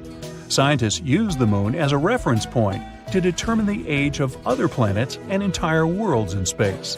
The moon helps us determine the chronology of the life of the whole solar system. So, stay tuned for new exciting research and discoveries. Okay, I officially give up on the hope that the moon is made of cheese after all. Wow, not even Gouda. The shiny lunar ball, or a curved banana, or half of a coin, depending on what phase it's in, has different layers inside, just like Earth. One of these layers is called the inner core. About 20 years ago, scientists were observing how the Moon rotates. Using that data, they concluded that it had a fluid outer core. But the inner core was hard to study, so they didn't know if it was solid like a rock or molten like a hot liquid. But things are clearer now. Astronomers have collected data from different missions, including the Apollo missions, where astronauts went to the Moon and gathered information themselves. Plus, they've used a special technique called seismic data. This method is all about studying how sound waves move through things. Take earthquakes on our planet as an example. When an earthquake happens, it creates waves that travel through the ground. Scientists can detect and analyze these waves to learn more about Earth's interior. The same idea can apply to other objects in our solar system, or planets, or, in this case, the Moon. When quakes or moonquakes happen, they generate sound waves, and by carefully listening to and studying these waves, scientists can create a detailed map of what's inside the object. They can figure out things like different layers, what they're made of, and how they're arranged. To check the Moon's deep interior, scientists also use something called laser ranging. This method measures the distance between the surface of the Earth and the Moon very precisely. And ta-da! Our natural satellite's inner core is a dense, solid ball made of iron, just like Earth's. It's about 310 miles wide, which is nearly 15% the size of the entire Moon. Researchers also have stumbled upon evidence that supports the theory that the layer between the Moon's surface and its core, called the mantle, has been moving around as the Moon evolved over time. This movement is something we call lunar mantle overturn, and it could explain why we find elements rich in iron on the lunar surface. Mantle material ends up being carried upward, and the volcanic rock remains in the Moon's crust. Some of the materials in this rock were too dense, like me, so they just sank back through the lighter crust material all the way to the core mantle boundary. It's like a cycle where the Moon's mantle material goes up during volcanic activity, carries iron-rich elements to the surface, and then sinks back down. There's another mystery scientists have been trying to solve. What caused the Moon's magnetic field to weaken and nearly disappear over time? It seems that now that we know about the iron core and the global mantle overturn, we might get some more answers about the Moon's magnetic field. Knowing what the inner core is like can help us better understand the Moon's history as well as the history of our entire solar system. Now, one of the theories that's widely accepted about the origin of the Moon says there was a massive collision between Earth in its early stages and another mysterious object in our solar system. It's called the Large Impact Theory, and this collision was so strong it ripped off a big chunk of the primitive molten Earth. I mean, not so big compared to what's left. If you put a US nickel next to a green pea, you get a good idea of how big our planet is compared to the Moon. Now, this chunk was set into orbit around our planet, and this might have happened about 95 million years after our solar system formed. The object that collided with Earth could have been about 10% the mass of our home planet and roughly the size of Mars. Well, it makes sense. Earth and the Moon do have similar compositions after all. Of course, there are other ideas about how the Moon formed. One says that the gravitational force of our planet captured it. This means that the Moon was just an object innocently passing by when suddenly it got attracted and pulled into Earth's orbit. There's even a hypothesis that Earth stole the Moon from Venus. Ooh. In that case, the Moon shouldn't complain. I guess the view is way better here. So yeah, the Moon and Earth are similar when it comes to rocks and some minerals. But the Moon doesn't have the same atmosphere as our planet. Its atmosphere is thin and consists of some weird gases that include potassium and sodium, which is not something you can find in the atmosphere of Mars, Venus, or Earth. And the rocks on the Moon don't contain water. But that doesn't mean there's no water at all up there. A long time ago, in the 17th century, astronomers saw large dark spots on the Moon's surface. One of these astronomers thought these spots looked like oceans, and he called them maria, which means seas in Latin. Other astronomers also made maps of the Moon, and they used the term maria to describe these dark spots. For example, Mare Tranquillitatis translates to Sea of Tranquility, where Apollo 11 made its touchdown. But it seems those dark spots are not actually oceans. They are plains made of hardened lava that erupted long ago. These volcanic eruptions left behind smooth flat areas called basalt plains. In the late 1800s, one sky watcher studied the moon and found it didn't have an atmosphere. Without an atmosphere, there are no clouds and no air to keep water from evaporating. So scientists thought that any water on the moon would just disappear right away. They believed the moon was totally dry. But then, in 1961, one physicist had a different idea. He pointed out there could be water on the moon in special areas called permanently shadowed regions. These are spots on the moon where the sun doesn't shine, so they stay dark all the time. Water ice could exist in these dark areas because they're extremely cold and the ice wouldn't evaporate. But when astronauts from the Apollo missions went to the moon, they brought back soil samples, and scientists found no signs of water in them. So everyone went back to thinking that the moon was completely dry. In the 90s, NASA focused on these shadowed craters and found high concentrations of hydrogen, which meant there could be ice at the moon's poles.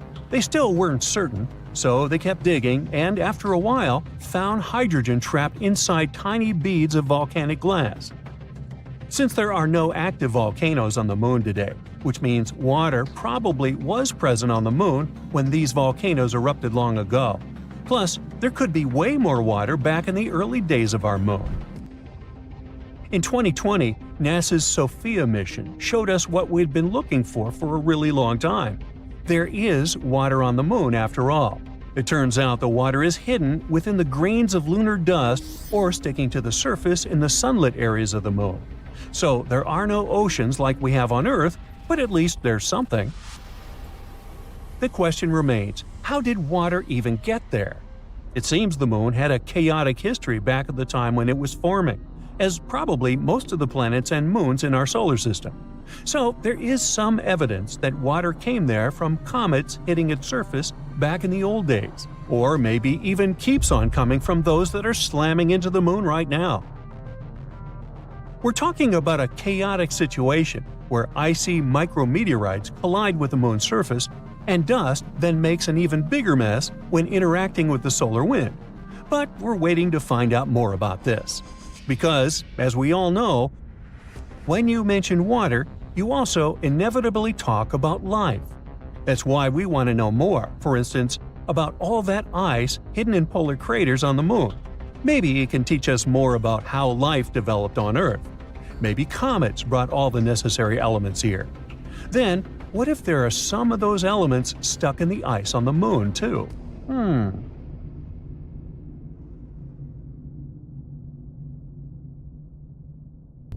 It's dark outside, almost 2 a.m. You go outside and look at the sky, and here it is, bright, full moon. You might think you know a lot about Earth's natural satellite, but let me ask you this: how did it form?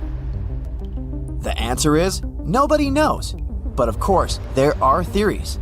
The most popular one, called the giant impact theory, claims that the moon formed during a collision between Earth and another planet. This planet must have been smaller than ours, the size of Mars, and the collision itself probably happened around 4.5 billion years ago.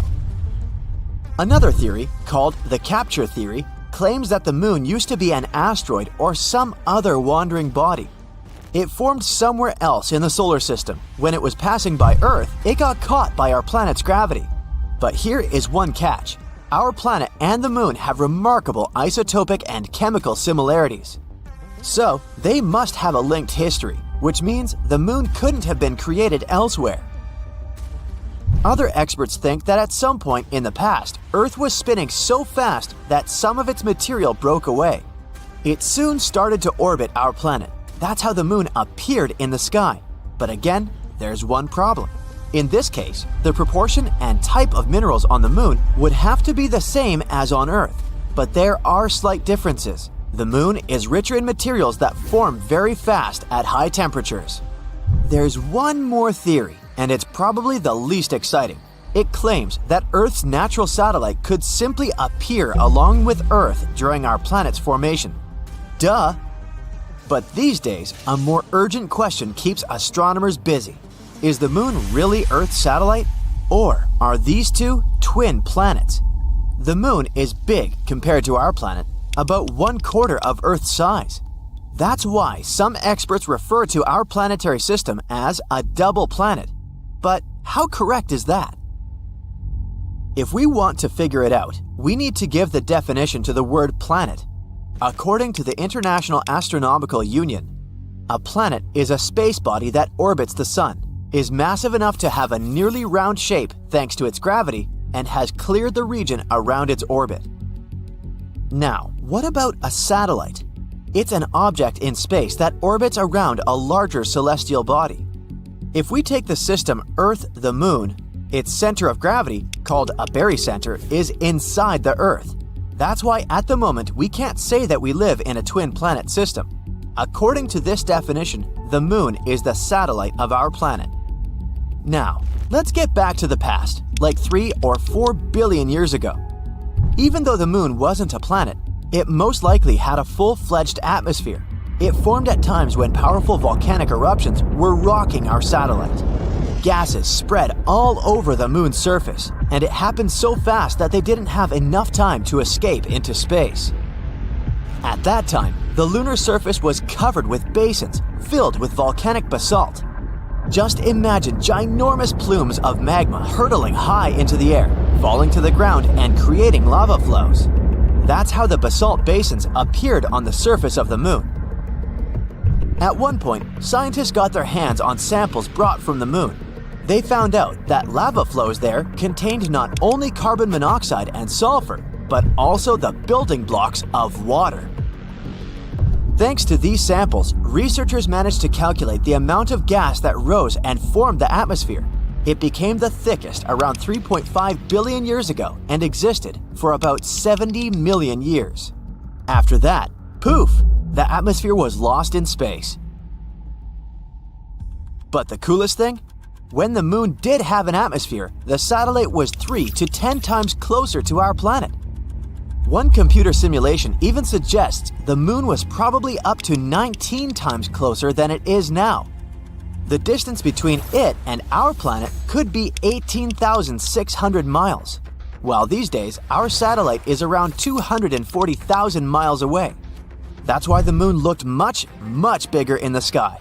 Unfortunately, at that time, not even dinos were around to admire the view. These days, the atmosphere of the Moon is almost non-existent, and that's why the satellite can't protect itself from meteorites. The surface of the Moon is dotted with craters. For comparison, there are about 190 identified impact craters on our planet. Many of them are hidden by vegetation or covered with water.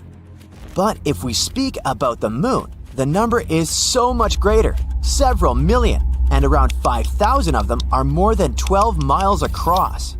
And since the Moon is less seismically active than Earth, these craters and other ancient formations stay in perfect condition for centuries. When you look at the Moon, it's the brightest object in the night sky. But in reality, its surface is dark because the reflectance of our natural satellite is just a bit higher than that of asphalt. You might know that the Moon's gravitational pull causes tides on our planet, making the oceans bulge out on both the side closest to the Moon and the one farthest from the satellite. But that's not all. The Moon also slows down Earth's rotation. This phenomenon is known as tidal braking. It increases the length of a day on Earth by a bit more than 2 milliseconds per 100 years. The Moon is also moving away from Earth at the same rate at which your fingernails grow. That's about 1.5 inches per year. If one day the Moon floats away into space, our planet will have to live through tough times.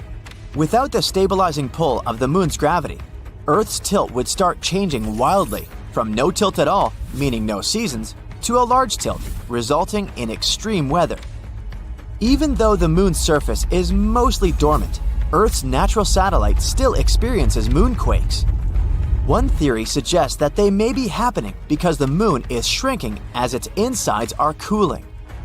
Scientists say that the moon has become around 150 feet skinnier than it used to be several 100 million years ago.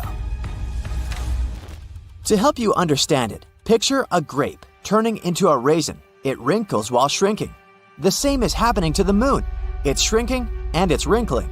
But unlike the grape, the moon doesn't have flexible skin.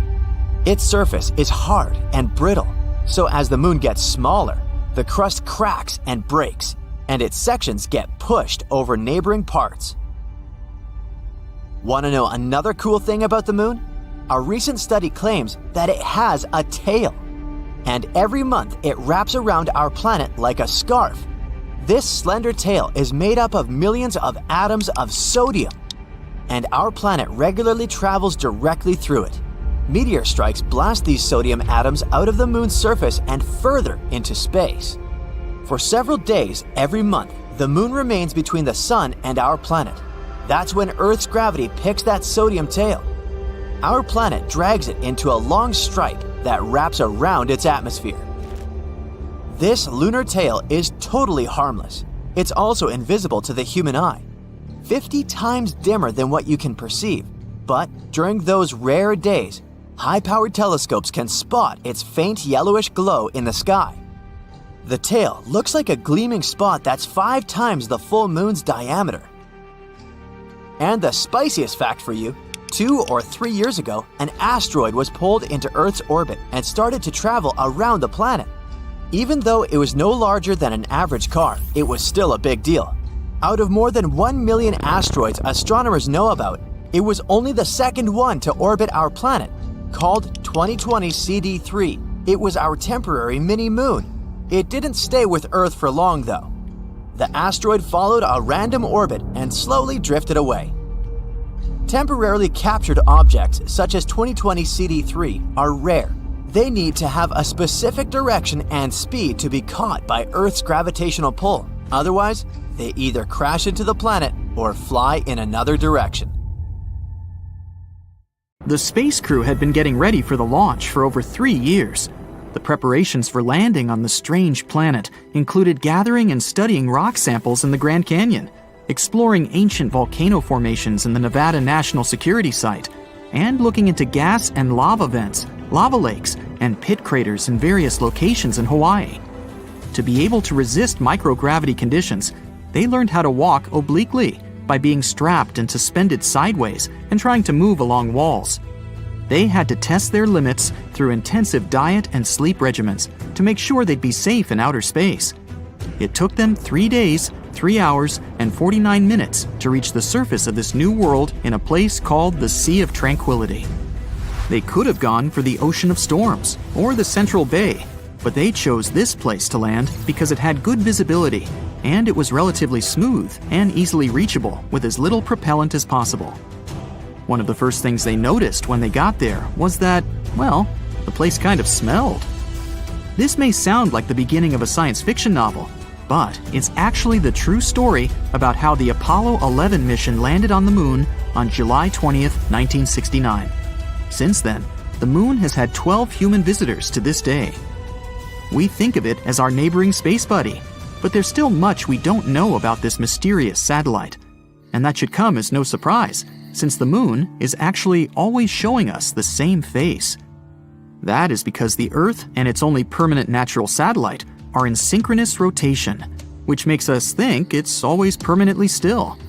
The truth is, it's not in a fixed position, and it is actually moving further and further away from the Earth each year by 1.5 inches. Believe it or not, the Earth and the Moon, although being 238,855 miles apart, deeply influence each other.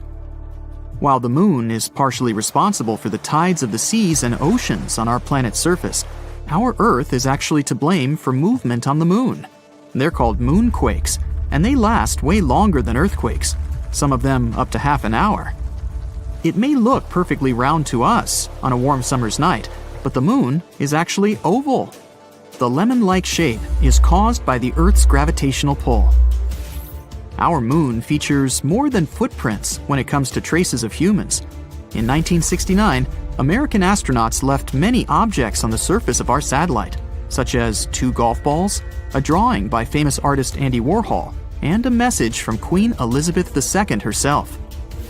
One of the last people to walk on the moon to this day, an astronaut named Eugene Cernan, scribbled his daughter's initials on the moon's surface in 1972. Since it appears there's no wind or any other type of weather change there, the letters TDC could remain there permanently. It's actually possible to be allergic to the moon. Harrison Jack Schmitt, an astronaut from the Apollo 17 mission, spent some time in a valley in the Sea of Serenity, then climbed back into the crew's lunar module, but had some moon dust on him. Just as he removed his spacesuit, he got red eyes, sneezing fits, and other allergic reactions that lasted 2 hours. Since it's so close to us, we've established that the moon has a time zone of its own.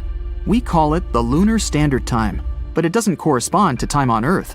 To get an equivalent, the explanation is a bit more complex, but in simple terms, a year on the moon is split up into 12 days, each one about as long as a month on Earth. Each one of these days got its name after a different astronaut who has walked on the moon. The start date of this calendar coincides with the moment Neil Armstrong walked on the moon. So, the Lunar Year 1, Day 1, began on July 21st, 1969 at 2:56:15 Universal Time. Since the moon has a very thin atmosphere, it has some pretty crazy temperatures, both hot and cold. They can go up to 200 degrees Fahrenheit. Over by the moon's poles, however, the temperature is always at around minus 400 degrees Fahrenheit. Humans have tried to trace the connection between our natural satellite and the Earth for as long as we can remember, coming up with words to explain why the moon's existence influences us so. In the Middle Ages, scientists and philosophers thought that during a full moon, some people were more likely to experience different health conditions. Because they saw this inexplicable connection to the full moon, people with these symptoms were named lunatics, or at times, literally, moonsick. People are not the only creatures living on Earth that are affected by moon cycles. Dog owners are 28% more likely to take their pet to vet emergency rooms during the full moon. You may think that's the reason why wolves have this preference for howling at a full moon, more so in popular culture. But scientists haven't been able to find any connection between wolf behavior and the lunar cycles, so it might as well just be a myth. The largest known crater in our solar system is also found on our moon, and is called the South Pole Aitken. This giant formation is located on the far side of the moon and measures 1,550 miles in diameter. One of the many things we've yet to fully understand about our satellite is the unusual flashes of light that can sometimes be seen on its surface. Scientists have named these outbursts transient lunar phenomena, or TLP in short, and they have been seen all over the world for centuries. One of the first instances of TLP dates back to 1178, when monks from Canterbury claimed to have seen a flaming torch on the surface of the moon after the sun had set. TLP does not simply mean light flashes. Reports also have detailed other unusual events, such as gas-like mists, reddish, green, blue, or violet colorations, or even the darkening of certain locations on the moon. Is something strange happening with our moon? Is it the beginning, or did we just start noticing it with the newer space study equipment we have nowadays? There are a lot of different theories that scientists have developed trying to piece together what can be causing these events. The unusual flashes on the moon can be caused by anything from meteoric impacts to electrostatic activity. It's difficult to pinpoint the explanation for each event, since most of these episodes are recalled either by a single observer on Earth or from a single location. The fact that there is noticeable seismic activity on the moon can also explain why we can sometimes see unusual flashes of light on the surface of our satellite. When the moon's surface moves, it can cause different light-reflecting gases to erupt, which can explain luminous developments. Some scientists have even suggested that residual geologic activity may also be the cause. This is all the more shocking, given that we've always looked at the moon as a lifeless world. Did you ever notice that our moon can change its color? There are actually many scientific explanations for that. The moon appears to be a brown-tinted gray when you look upon it from outside of the Earth's atmosphere. When gazed upon from the Earth's surface, the moon appears to change color depending on various phenomena. The moon, seen near the horizon, will most likely be yellow or red tinted. The rarer, blue-colored moon indicates that you're looking at our satellite through an atmosphere carrying larger dust particles. The moon can even appear purple at times, but what causes this specific hue is still up for debate. The fact that we don't know exactly if or how much water there is on the moon's surface is not the main reason why we aren't already building houses up there. It seems that radiation actually has a lot more to do with it. Recent studies have shown that the moon's surface has a radiation rate 5 to 10 times higher than that you experience on a transatlantic passenger flight. That also means it's 200 times higher than the rate on the Earth's surface. In future lunar explorations, like the Artemis project for example, scientists need to take this into consideration, not to expose the astronauts. Named after Artemis, Apollo's sister, this program aims not only to place astronauts on the lunar surface in the future, but also to build some sort of an establishment there to study the moon in safe conditions. While the project started in 2017, the first planned mission is set for launch in summer 2022, with an estimated duration of 25 days. The space object, with no crew on board, is planned to reach lunar orbit and safely return with sufficient data for the next 4-person mission scheduled for May 2024. Artemis 3, 4, and 5 are expected to be launched in 2025, 2026, and 2027 respectively, each with a planned duration of approximately 30 days. How about playing golf? Not on Earth, but on the moon.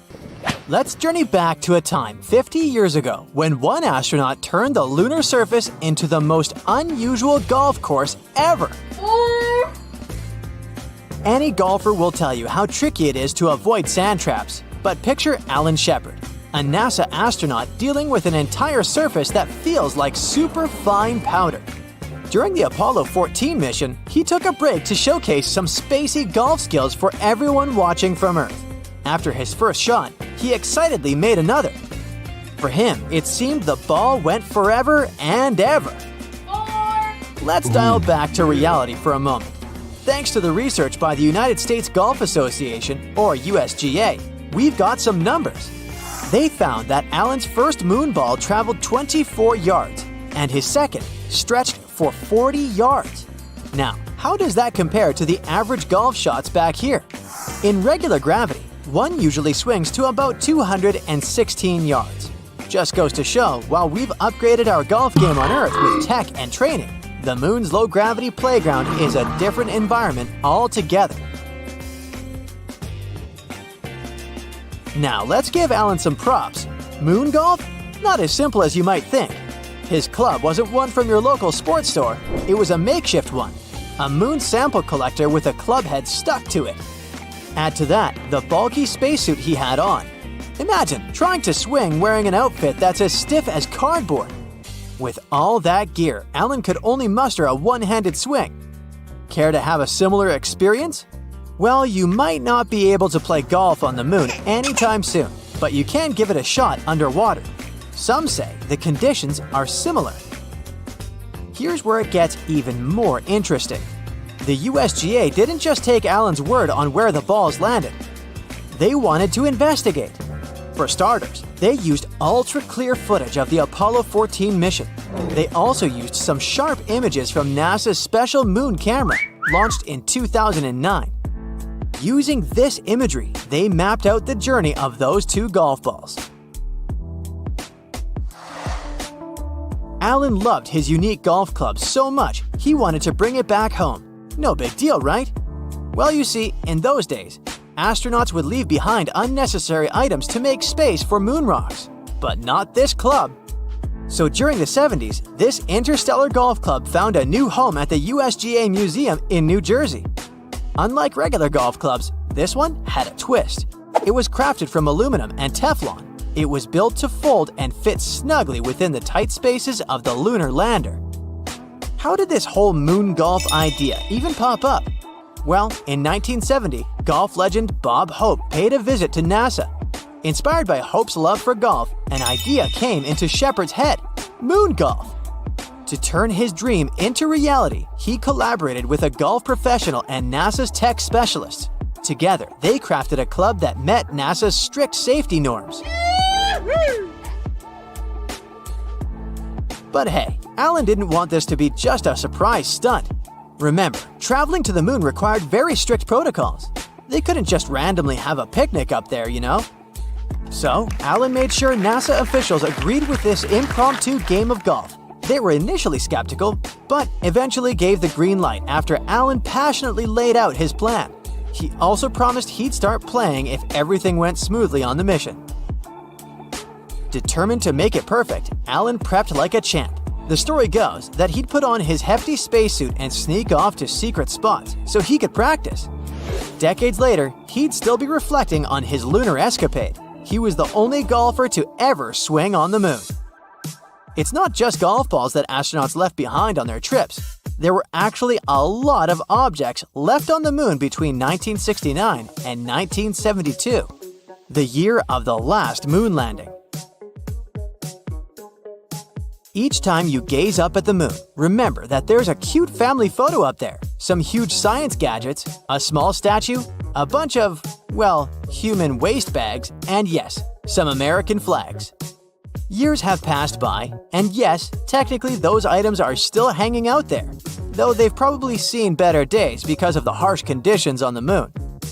Some items had a special place in the astronauts' hearts and were meant to stay on the moon. But hey, leaving some stuff behind also meant they could bring back moon samples. You know the feeling. It's like when you need to make room in your suitcase for souvenirs when you're finishing a vacation. Does NASA have a complete list of things they left on the moon? Well, not really. In fact, one team tried to create a record of some of the items and reached an amazing list of 106 left there from the Apollo 11 mission alone. And that's not counting Neil Armstrong and Buzz Aldrin's famous footprints. The largest items at each landing site were mostly the sciencey stuff, like pieces of their lunar module and experiments to study the moon in depth. Then there were some beautiful tokens, like Apollo 11's plaque and a special disc with messages from leaders around the world. Some say the astronauts also took medals to remember some heroic cosmonauts, and they even left a gold olive branch, an age-old symbol of peace. Now, later moon missions had a little more fun, like Alan Shepard did with his golf game. But the award for the most heartwarming moment goes to Charlie Duke. During the Apollo 16 mission, he left a picture of his family up there. It's like he wanted them to be a part of the adventure. Although, a heads up, those photos probably didn't age well because of the moon's high exposure to the sun's radiation. There might just be an art museum up there on our satellite too. Let me explain. There's this tiny little art piece called the Moon Museum. It's a ceramic chip about the size of your nail, and it was crafted by an artist named Forrest Myers. This tiny object showcases miniature artworks from 6 talented people. Among them are even the famous Andy Warhol, the same artist known for his iconic soup cans and celebrity portraits. Forrest Myers said he wanted his mini museum to be on the moon, but there was a problem. NASA officials weren't exactly on board with the idea. However, Myers shared with the press that he handed over this art chip to an engineer working on the Apollo 12 mission. According to Myers, this engineer secretly tucked the Moon Museum onto a leg of the lunar lander. In case you haven't figured it out yet, these lunar landers don't come back to Earth after their mission. Take this with a grain of salt though, as NASA has never confirmed this story. You might wonder, why did they leave all these things? Sometimes it was about making a statement. Other times, it was purely practical. At one point, it was mentioned that during the Apollo 11 mission, for example, a decision needed to be made. The astronauts had to quickly figure out what was essential for their trip back home. They ended up creating a cleanup spot, tossing away things they didn't need anymore. Leaving things behind on the moon isn't that different from how we leave things behind on Earth, just like archaeologists study our ancient leftovers to learn about our ancestors. The stuff on the moon gives us insights about those incredible lunar missions. Some things they left had done their job, like the pole for the flag or the camera they used to broadcast those steps on the moon. Even the tools astronauts used to collect samples were left because they had more precious cargo to bring back – moon rocks. When it comes to the current state of all these items, scientists are not entirely sure. We do know that NASA's Moon Observer has spotted some of their shadows. They're still up there. The official gear was built to resist, so it might behave a bit better. But those personal items? They've probably seen better days. Have you ever wondered why Earth doesn't have rings? Gas giants, Jupiter, Saturn, Uranus, and Neptune, have them. But the rocky planets, Mercury, Venus, Earth, and Mars, don't. Two theories describe how ring systems potentially developed. The first one says that rings may have formed from leftovers that date from the time a certain planet was forming. Or, as the second one says, they could be the remains of a moon that was either destroyed in a collision or broken apart by the gravitational pull of its parent planet. Scientists still don't know why the gas giants have rings, but they think it could be because they formed in the outer solar system. Rocky planets formed in the inner area of our solar system, which is why they were more protected from potential impacts and collisions that might have formed rings around them. Or the reason is that the bigger planets have a larger volume, which allows a ring system to remain stable. Some scientists think our planet did have a ring system a long time ago. In its early stage, a Mars-sized object hit the Earth, and this probably resulted in a dense ring of debris. But its ring system pretty soon coalesced, and that's the way our moon was formed.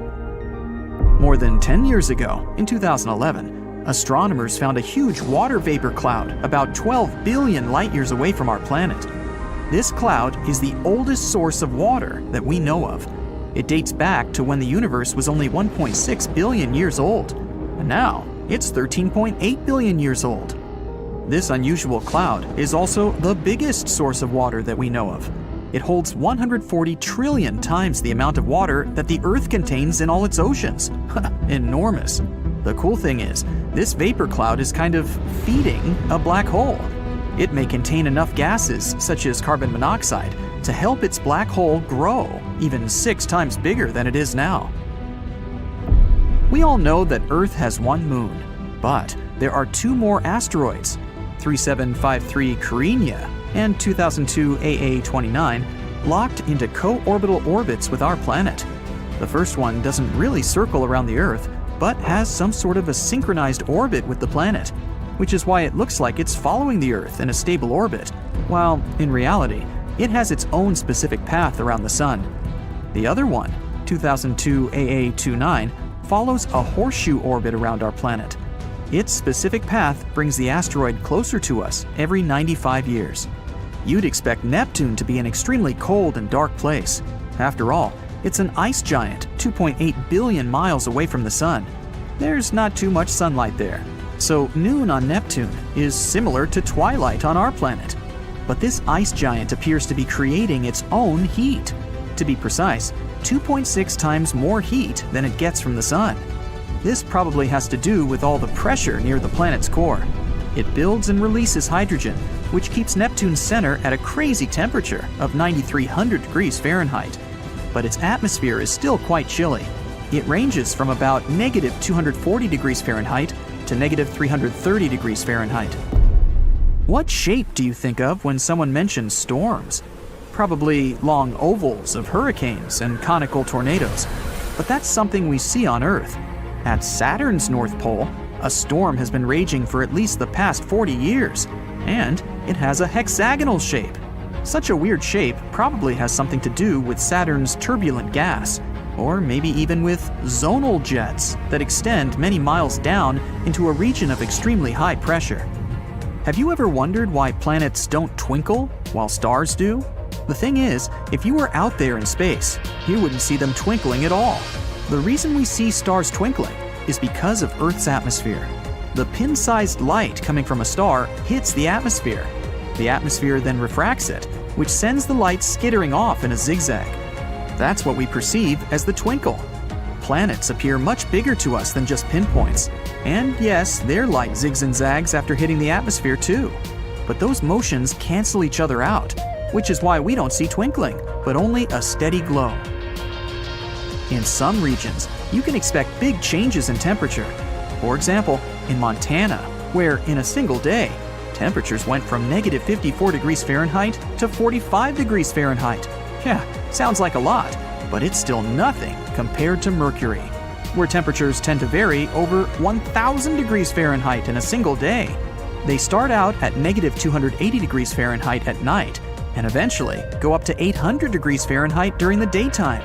Picture a wardrobe you'd need to prepare for a single 24-hour visit to Mercury. Why doesn't the atmosphere of our home planet vanish and disappear into the vacuum of space? Even though we can't see them, the gas and vapor molecules that our atmosphere consists of all have mass. As such, all of these molecules feel the gravitational pull of the Earth, just like we do. They could escape, true, if they had enough energy.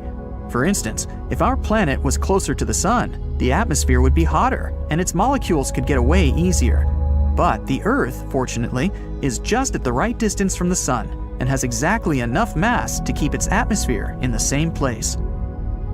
When you think of volcanoes, you probably picture hot molten lava coming out of them. At least, that's how it works on Earth. But in space, volcanoes can spew methane, water, or even ammonia. Up there, a volcano can also spew specific materials that freeze as they erupt. Then they turn into frozen vapor and some sort of volcanic snow. It's a common thing on Jupiter's moons Europa and Io, also on Pluto and Saturn's moon Titan. They're called cryovolcanoes, and Io has extremely active ones. Over there, you'd see hundreds of vents with plumes of frozen vapor that tend to extend about 250 miles. And NASA vehicles have even captured some erupting in real time. Bam! Planets, moons, asteroids, comets, and stars, they can all collide, and galaxies too. Our galaxy, the Milky Way, is 2.5 million light-years away from Andromeda, our closest galactic neighbor. Astronomers believe the Milky Way is on a collision course that will destroy both galaxies in the distant future, or at least galaxies as we know them. The two galaxies are going faster and faster toward each other at a rapid clip, 250,000 miles per hour. It will be chaotic, and many planets and stars won't survive the collision. Eventually, these two massive entities will merge and turn into a completely new, unrecognizable galaxy. But here's a small comfort. Scientists assume this is not scheduled to happen for another 4 billion years. In case you want to fuse two pieces of metal together, you already know the only way to do that is to apply heat so these pieces can reach their melting points. In space, you don't need heat to do such a thing, or basically, any action at all. We call it cold welding, and such a phenomenon happens when you slide the metal pieces over each other. In that case, they wear away their protective oxide layers. On Earth, these layers stop them from fusing, but in space, this type of protection disappears. That's why the electrons from one piece of metal just flow into the other piece. And ta-da! They're one without any effort. Scientists used to believe the Earth was the only planet in our solar system with tectonic activity going on. Tectonically active means plates under the crust are moving. This process releases heat, which then deforms the Earth's surface and leads to its shrinking. But now, we know this happens on other planets too. Mercury is also shrinking, and scientists found it out in 2016 when the Messenger spacecraft orbited the planet and sent back some important data. It revealed that there were cliff-like landforms known as fault scarps on Mercury's surface. Since these landforms are relatively small, they probably didn't form that long ago. That means Mercury is still contracting, even 4.5 billion years after our solar system was formed. Jupiter's Great Red Spot is shrinking as well. It's a huge storm that rages on the planet's surface. It's reddish, a bit oval in shape, and more than 10,000 miles wide. Yep, that's big enough to swallow the Earth. And now, it's been slowly but surely shrinking for a couple of centuries. The Great Red Spot is just one of many high-pressure storms that occur across Jupiter due to all those gases present there, which is something that classifies Jupiter as a gas giant. But just because it's shrinking doesn't mean the Great Red Spot is going to blow itself out anytime soon. It's even growing taller. The first trip intending to land on the moon made by human mammals took 3 days, 3 hours, and 49 minutes. The Apollo 11 astronauts needed to travel some 240,000 miles to get there. Their plan was to touch down on a place on the moon called the Sea of Tranquility because it had good visibility and the terrain there was pretty smooth. Well, up until the last few moments of the flight, when all these big craters appeared that they had to avoid, they finally landed with just 30 seconds of fuel left. Ooh, that's called cutting it close. Hey, how would you like to land in your jetliner with only 30 seconds of fuel left? So, now you know. Later that day, July 20th, 1969, Neil Armstrong stepped onto the lunar soil, saying, "That's one small step for a man, one giant leap for mankind." The astronauts were planning to sleep before the first moonwalk, but they chose to go outside earlier than scheduled. They obviously couldn't sleep. I mean, could you? Since that first visit, our lunar satellite has accumulated quite a collection of memorabilia from Earth. Let's look at some of the most important and weird stuff that humans have left on the moon. Take footprints, for starters. I know they're not technically objects, but the marks left by Neil Armstrong and Buzz Aldrin do show that humans have been there, just in case someone or something else drops by. Since the moon doesn't have any wind or rain, the footprints should still be relatively untouched. NASA put in a lot of effort to make sure these footprints stay protected, as well as the location of the initial moon landing. Rules were set into place for future missions to make sure they wouldn't alter the initial site, as it's an important piece of history, kind of like a national park that you can't get to. Now, astronaut Charles Duke wanted to leave a photo of his family on the surface of the moon. If that didn't make him the best dad ever, I don't know what would. He did take his family to the moon, right? On the back of the picture, he wrote that he had come from Earth. He also added the date when he landed on the moon, which was April 20th, 1972. Now, there's a good chance that his family is no longer visible in the picture today. Because of the exposure to strong solar radiation, the colors in the photo have likely faded away by now. To this day, Charles Duke remains the youngest person to visit our moon. He was 36 years old at the time of his mission. Now, there are many flags on the surface of the moon too, but the flags left there must have had a similar fate to Duke's photo. They're most likely discolored by now. During each lunar landing, a flag was planted as a tradition started by Apollo 11. This tradition continued with all future Apollo missions. The flags were made using metal poles to stretch the flag out so they could be seen on the moon. But since there's no wind, they never move. Back in the 1600s, astronomer Galileo Galilei dropped two objects of different weights from the Leaning Tower of Pisa to show that the speed of the fall would be the same. In 1971, astronaut David Scott repeated the experiment on the moon and proved Galileo's theory correct. He dropped a feather and a hammer at the same time, and as predicted, they both landed on the moon's surface simultaneously. Fun fact, the feather came from the Air Force Academy's Falcon mascot named Baffin, with its permission, of course. These objects were both left on the lunar surface. Now, what about art pieces on the moon? We've left some of those out there as well. The Fallen Astronaut sculpture was made by a Belgian artist and left behind by the astronauts of the Apollo 15 mission. It was a small statue requested by David Scott, the head of the mission. Scott said the statue was to memorialize the astronauts and cosmonauts who gave their lives for the advancement of space exploration. Meanwhile, astronaut Alan Shepard even played some golf on the moon during his mission on Apollo 14.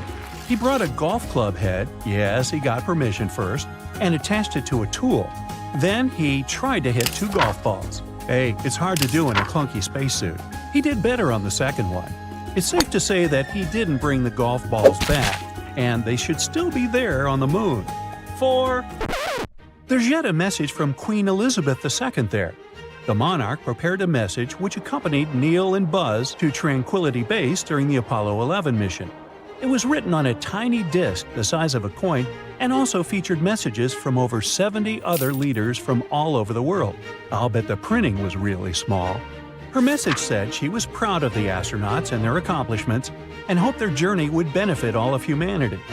The disc was then placed where Armstrong and his team first landed on the moon. After they returned, they met the Queen at Buckingham Palace. Their encounter was memorable too.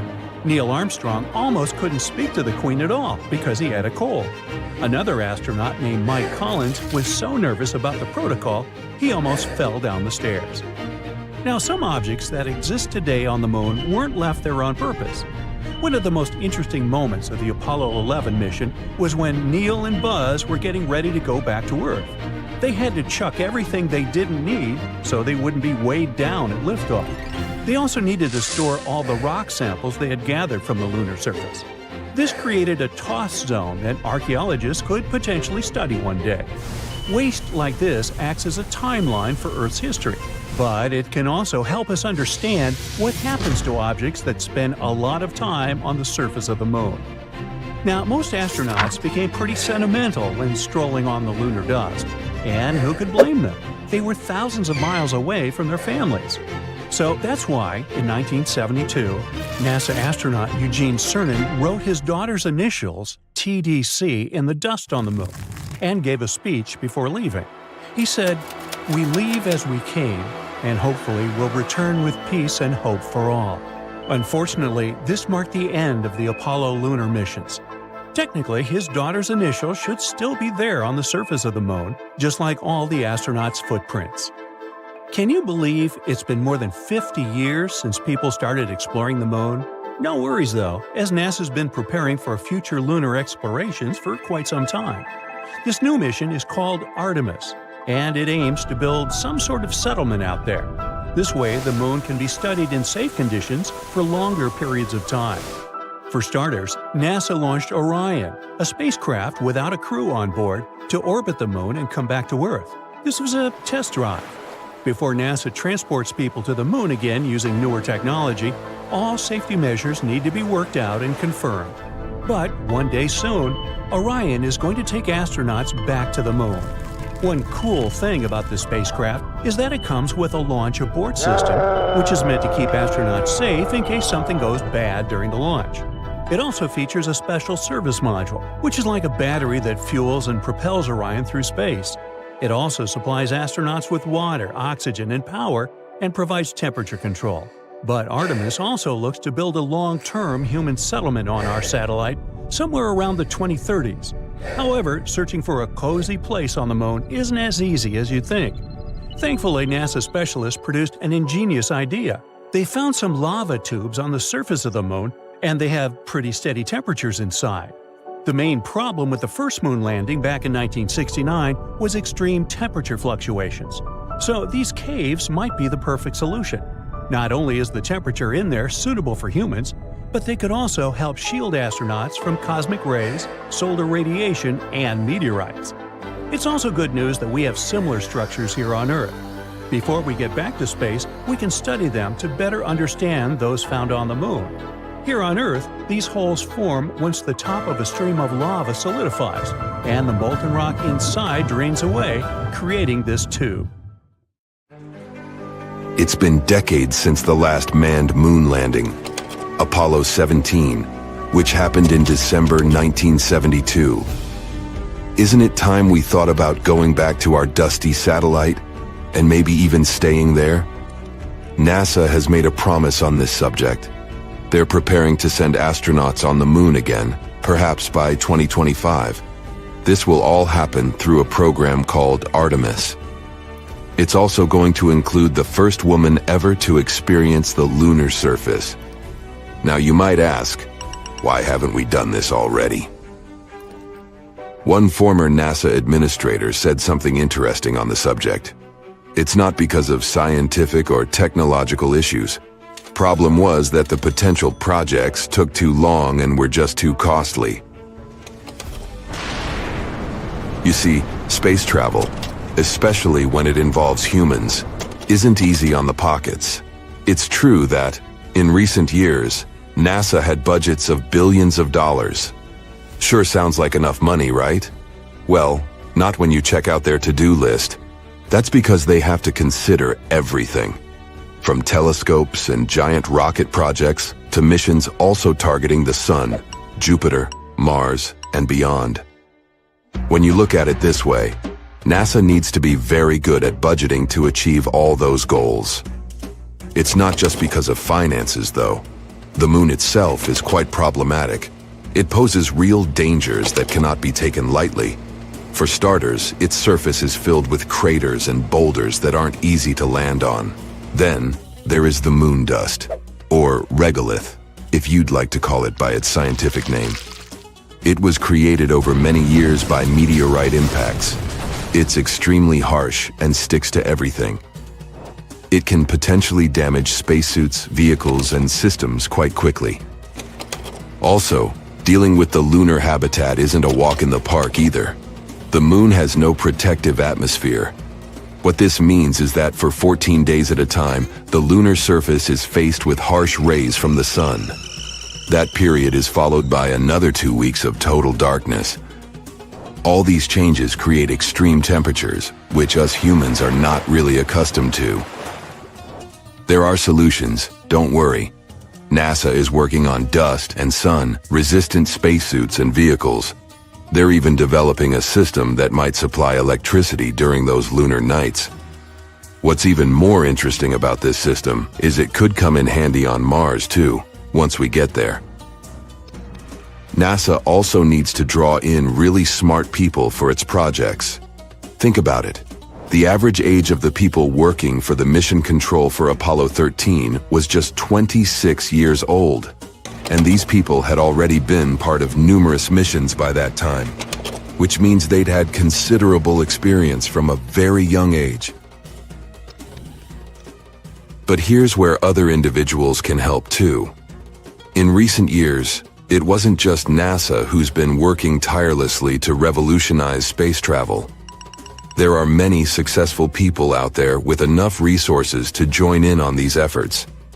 Some are developing new types of rockets that can land on the moon too. In total, NASA landed 12 people on our satellite. It's definitely one of the most awesome moments in its history, if not the best. And those astronauts did amazing things up there. They brought back rocks, took snapshots, did science experiments, and even left flags behind.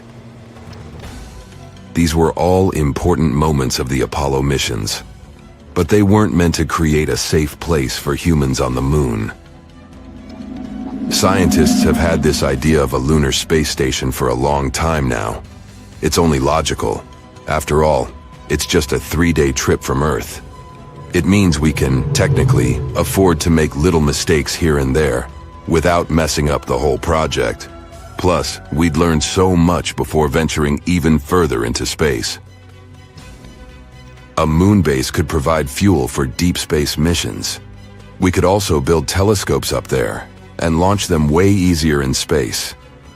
It could also help us in another important project. Figure out how to make Mars habitable too. Not to mention, a lunar space station would help us learn more about the moon's origin. Who knows, it could even bring in some money because of all that fun, exciting lunar tourism. Either way, the Apollo moon program took a lot of work. For starters, let's look at the sheer number of people involved. Around 400,000, from every corner of the states. Not everything was picture perfect, tough. There were two main unfortunate events. Firstly, a fire mishap at the launch pad of Apollo 1. Secondly, an oxygen tank decided to throw a tantrum on Apollo 13, causing severe issues mid-mission. An important part of the project was Saturn V. It is to this day the most powerful rocket flown successfully, being 36 stories high. Still finding it hard to picture? This rocket stood twice as tall as Niagara Falls. Thanks to Saturn V, NASA successfully completed 13 missions. This included chauffeuring 24 astronauts towards the moon, with half of them even having a little walk on its surface. The existing rockets and space shuttles can't go beyond low Earth orbit.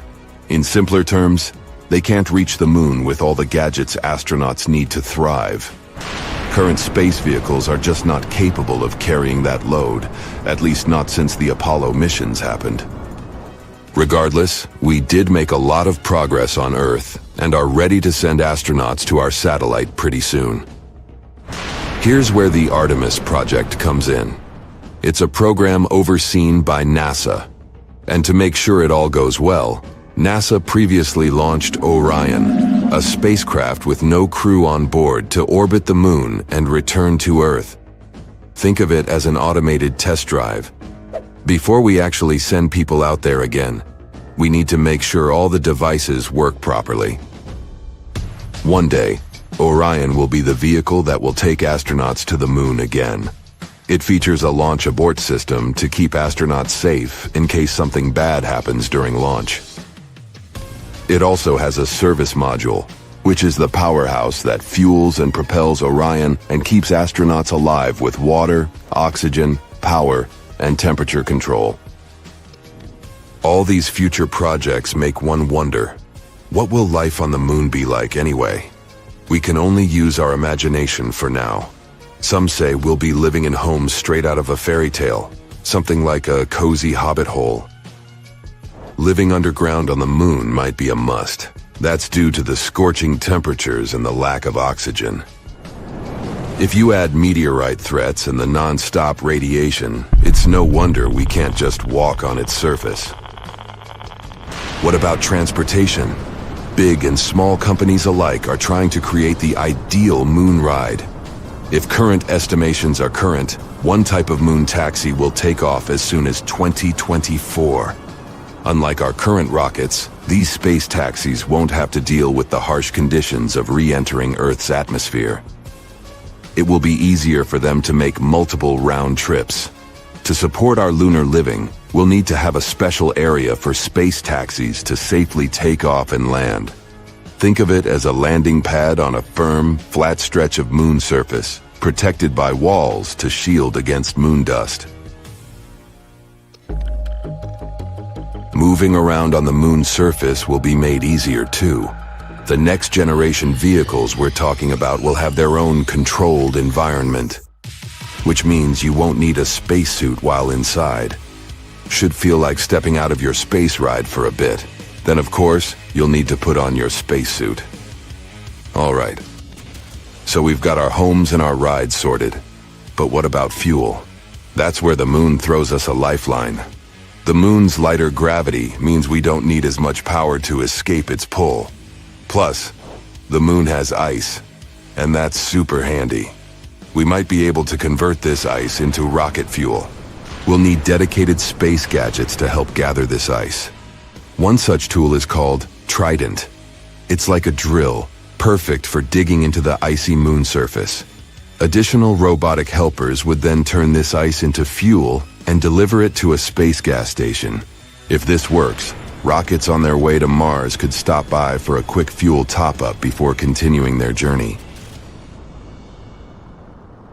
You step on the surface of the moon. It's unusual. You definitely feel lighter here, and it's easier to walk. You decide to check out that obsessive idea of yours. Jump on Earth's natural satellite. And even despite your bulky spacesuit, you literally fly up into the air. Woohoo! Anyway, you continue your walk on the surface of the moon when you feel something strange. The ground under your feet is it shaking? It feels as if an earthquake has just started on the moon. But that's simply impossible. Or is it? Surprisingly, your gut feeling hasn't let you down this time. Moonquakes do exist. In fact, there are 4 types of moonquakes that are strong enough to be detected from a large distance. There are deep moonquakes occurring more than 430 miles below the surface. Then there are meteoroid impacts. Thermal quakes occur when the frigid lunar crust expands. It happens when the morning sun illuminates the satellite after a 2-week-long deep freeze lunar night. And there are also shallow moonquakes. They're the only ones that are similar to earthquakes on our planet. Shallow moonquakes happen 12 to 19 miles below the surface, and they're the most powerful and dangerous. Between 1972 and 1977, the Apollo seismic network recorded 28 such moonquakes, and some of them measured more than 5 on the Richter scale. On Earth, such an earthquake is strong enough to crack plaster and move heavy furniture. Plus, shallow moonquakes are very long-lasting in compared to earthquakes. Once they get going, they can continue for up to 10 minutes. As for the average earthquake, it typically continues for 10 to 30 seconds. Scientists are still not sure what causes shallow moonquakes, and even where exactly they occur. One of the theories is that moonquakes happen at the rims of large, relatively young craters that probably slump from time to time. Interestingly, the Moon and Earth aren't the only places where earthquakes occur. No, scientists have recorded quakes, tremors, vibrations, and shakes in other regions of our solar system too. Let's take Mercury, for example. A few years ago, scientists discovered that this planet was shrinking, and that's why it seems to be so tectonically active. Or Venus. This world is a tectonic puzzle for experts. At the moment, Venus has no tectonic plates, and it might have never had them. But its surface has folds and faults and looks as if it could have tectonic plates. On the other hand, these features might have appeared because of other processes, for example, volcanic activity. But even though we haven't observed any Venus quakes, scientists believe they could detect them since their vibration seems to ripple through the thick atmosphere of the planet. Now, Mars. We know for sure that this planet is seismically active. NASA's lander placed a seismometer on the surface of the red planet, and in 2019, it managed to measure its first Mars quake. After that, the lander continued to record quakes, but they were so weak that if they happened on our planet, they'd be completely covered by the background noise of Earth's oceans. But a space body doesn't have to be a full-fledged planet to have active tectonics. Let's take Pluto. This dwarf planet is geologically active at the moment. In 2014, NASA's New Horizons spacecraft was flying through the Pluto system when it recorded complex geological features on this dwarf planet. Scientists concluded that Pluto might have quakes, or should I call them Pluto quakes, when its liquid water ocean freezes and thaws beneath the dwarf planet's icy crust. Jupiter's moons, Europa and Io, as well as Saturn's moons, Titan and Enceladus, are also geologically active despite their small size. Their features range from volcanoes and water plumes to potential subsurface oceans. Now, I bet you don't know these cool facts about earthquakes that occur on our planet. There's one place on Earth where a whopping 90% of all earthquakes occur. It's called the Ring of Fire, and it stretches around the Pacific Ocean from New Zealand all the way to South America. Looks to me more like a horseshoe. Anyway, experts claim that these countless earthquakes are caused by the abundance of volcanoes in that region and the constant movement of the tectonic plates. Around 500,000 earthquakes happen on Earth every year, but many of them occur very, very deep in the Earth's crust, and only special equipment can detect them. We feel around 20% of earthquakes, and only 100 of them can cause damage. The largest recorded earthquake occurred in Chile in May 1960. It was a magnitude 9.5 on the Richter scale. It was truly devastating. During that earthquake, seismographs detected and recorded seismic waves that traveled all over the world. They shook the planet for many days. As for the most powerful earthquake that occurred in the U.S., it was 9.2 and happened in Alaska. By the way, Alaska, along with California, is the most earthquake-prone state in the U.S. and one of the most seismically active regions in the world. A magnitude 7 earthquake occurs there almost every year. A mega-earthquake can actually shorten the length of a day for the entire planet. NASA claims that really large earthquakes can shift our planet's axis and, thus, change the duration of a day. Now, of course, you won't notice it since this change is measured in microseconds, and 1 microsecond is 1/millionth of a second. Scientists think that the 9.1 Sumatra earthquake, which occurred in 2004, shortened the day by 6.8 microseconds. Now, not even the best specialists can predict an earthquake. That's mostly because the mechanisms that trigger earthquakes are extremely deep underground. But these days, people have learned how to figure out a more precise time frame of when an earthquake might occur. Earthquakes can be triggered by volcanic eruptions or, let's say, meteor impacts, but most of them are caused by the movements of our planet's tectonic plates. Earth's surface consists of 15 to 20 constantly moving tectonic plates. Pressure increases when they shift, and this can make the crust of our planet break. San Francisco is moving toward Los Angeles right at this moment. The speed of its movement is about 2 inches per year. That's as fast as your fingernails grow. It's happening because the two sides of the San Andreas Fault, which is the continental fault extending 750 miles through California, are slipping past each other. So, in several million years, Los Angeles and San Francisco will be neighbors. Lakes, ponds, and canals become slightly warmer and start to stink before an earthquake. It happens because gases get released when tectonic plates shift. Most animals feel these signs and change their behavior. For example, scientists noted toads completely disappearing before an earthquake in Italy in 2009. But as soon as the natural disaster was over, they returned. Even after an earthquake is over, you might still see water sloshing around in your swimming pool. There's no need to worry. This is a phenomenon called a seiche. The water can keep sloshing around for hours after the earthquake is over. For example, the pool at the University of Arizona lost some water from a seiche caused by an earthquake in Mexico that occurred 1,200 miles away. On February 27, 2010, a massive earthquake started in Chile. It measured 8.8 on the Richter scale. As a result, Earth's crust in that region was ripped so dramatically that a city called Concepcion moved 10 feet to the west. Another earthquake resulted in the tallest mountain in the world, Everest, shrinking by 1 inch. It happened in 2015 when a magnitude 7.5 earthquake caused several Himalayan mountains to decrease in size. The Japanese used to believe that earthquakes were caused by namazu, a giant catfish that lives submerged in the mud under the Japanese islands. The fish would thrash about, causing seismic activity. As for the ancient Greeks, they were sure that a powerful sea deity, Poseidon, produced earthquakes by hitting his trident against the earth when he was angry. According to Hindu mythology, 8 elephants hold Earth in place. They are, in turn, balanced on the back of a ginormous turtle, standing on the coils of an even larger snake. And every time any of these animals moves, an earthquake occurs. Neil Armstrong had been getting ready for his mission on the moon for over 3 years. To resist microgravity conditions, he had to learn how to walk sideways by being strapped and suspended at an angle in trying to walk along walls. His limits were tested through an intense diet and sleep regimen, since in space he would only have beef and vegetables, previously dehydrated and stuffed into a package.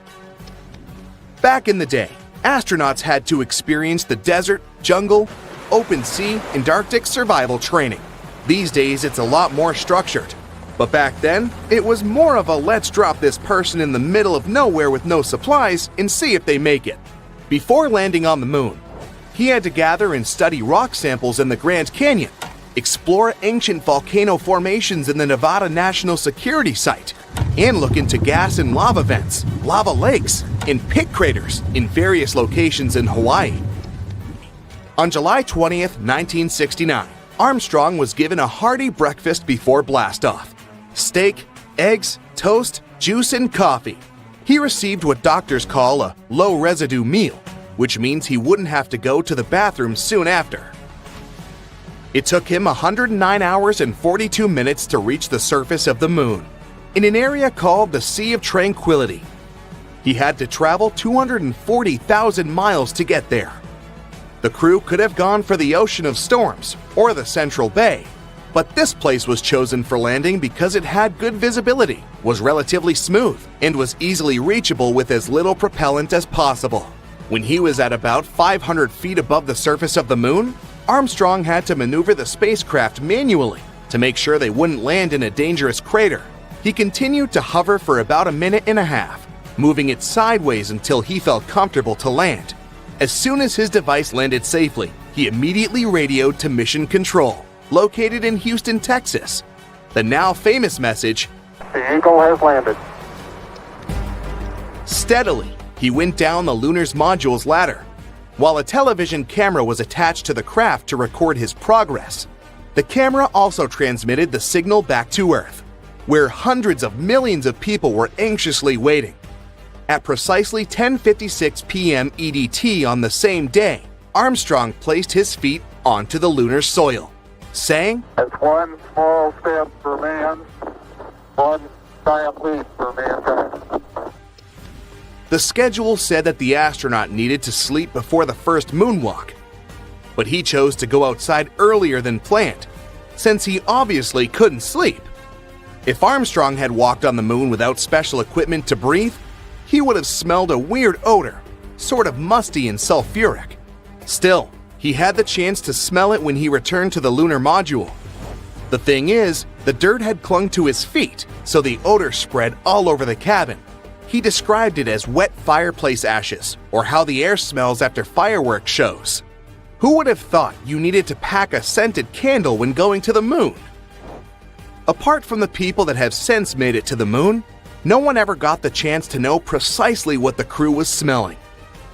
Even during that first mission, when moon soil and rock samples were transported to labs in airtight containers, once they were opened back on Earth, surprisingly, the smell was gone.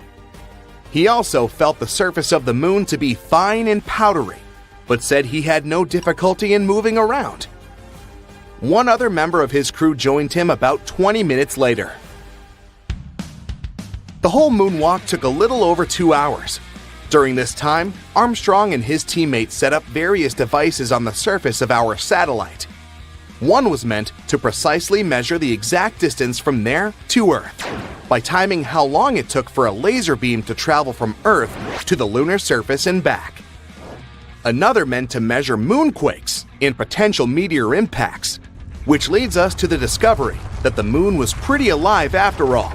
We know today that the largest moonquakes are much weaker than the largest earthquakes, though their movements can last for up to an hour, way longer than on Earth.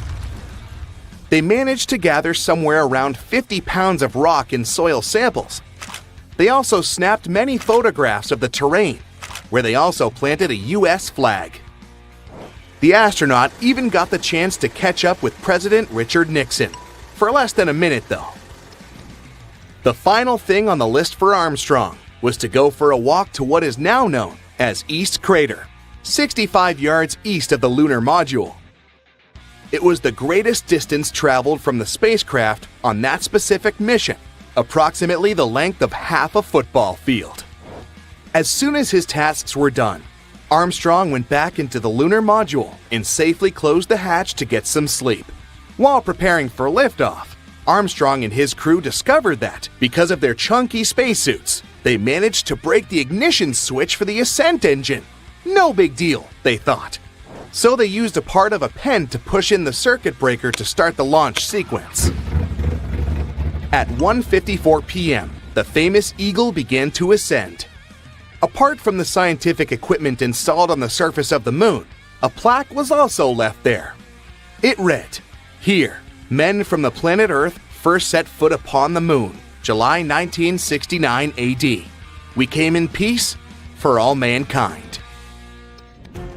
Years later, Armstrong said that NASA limited their time on the moon because they didn't know how the spacesuits would handle the moon's extreme temperatures, as high as 260 degrees Fahrenheit during the day, to as low as 280 degrees Fahrenheit below zero at night. Things got a bit more complicated when Armstrong landed back on Earth, since he had been exposed to unknown space particles. The result? He and his team had to be placed in planetary protection quarantine on their return, as soon as their space capsule safely splashed down in the Pacific Ocean on July 24th. That specific quarantine for the Apollo 11 astronauts is one of the reasons why we have microwaves in our kitchens today. When they first returned from the moon, they initially spent their first few days in a mobile quarantine facility, or MQF. Sure, the MQF featured comfortable chairs, bunks, a toilet, and showers, but it didn't leave a lot of space for fancy cooking. Since there was no room for a standard oven or grill, and to also reduce the potential fires that might have occurred, NASA had to get creative. That's how the original countertop microwave oven was developed, to easily help astronauts get their meals without the hustle of a fully equipped kitchen. These days, you can see that first microwave in a museum in Oakland, California. After returning to Earth, Armstrong claimed he would never reach for the stars again. But he didn't stop exploring though. Back in 1985, he joined a professional team of other greatest explorers to the North Pole. He was joined by mountaineer Edmund Hillary, aviator Steve Fawcett, and photographer Patrick Morrow. reaching the pole on April 6, 1985. Armstrong claimed he wanted to see what the Earth's icy pole looked like from the ground, since he had only seen it from the surface of the Moon.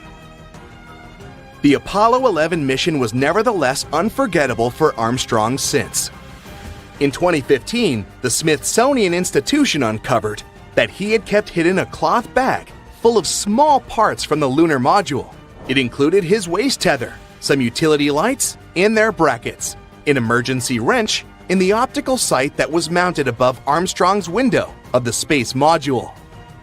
It also contained the data acquisition camera that recorded the iconic footage of Armstrong taking his small step on the Moon.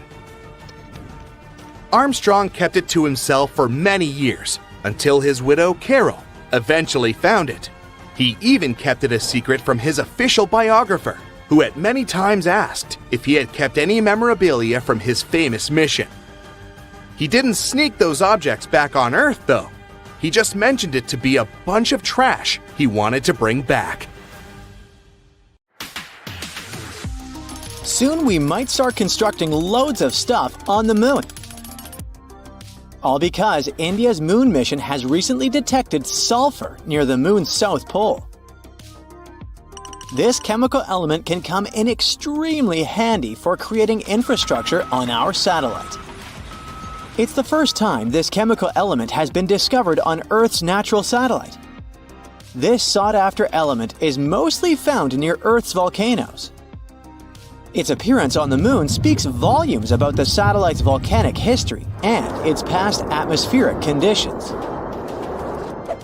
The mission's rover detected this chemical element less than a week after touching down around 70 degrees from the Moon's south pole on the 23rd of August, 2023. This historic landing on the lunar surface made India the fourth country to safely land a mission on the Moon. It's also the first spacecraft to touch down so close to the south pole of our satellite. It's an area of strategic importance because it's believed to be home to deposits of water ice. If it turns out to be true, future missions might be able to harvest it and turn this water ice into drinking water or even rocket fuel. For 2 weeks, the lander carried out the data collection, mainly focused on the analysis of the Moon's soil and its extremely thin atmosphere. Meanwhile, the solar-powered Pragyan rover started its quest to find frozen water on the Moon. As for the lander, it demonstrated another amazing feat on the 3rd of September. The spacecraft fired up its engines and lifted itself for about 16 inches into the air. Then it made a tiny hop to land 12 to 16 inches away from its original position. It's kinda a big deal. Being able to get a lander back off the surface of the Moon is essentially for future missions, showing that they can safely return soil samples or even astronauts back home after a lunar mission. In September, the Indian spacecraft was put into sleeping mode. The 14-day-long lunar night was approaching, and the spacecraft wasn't designed to collect scientific data during this period of time. So far, we've learned about a few major findings of the mission. One is related to measuring the temperature of the Moon's topsoil at different depths. Intriguingly, the surface of the satellite in that region turned out to be hotter than expected.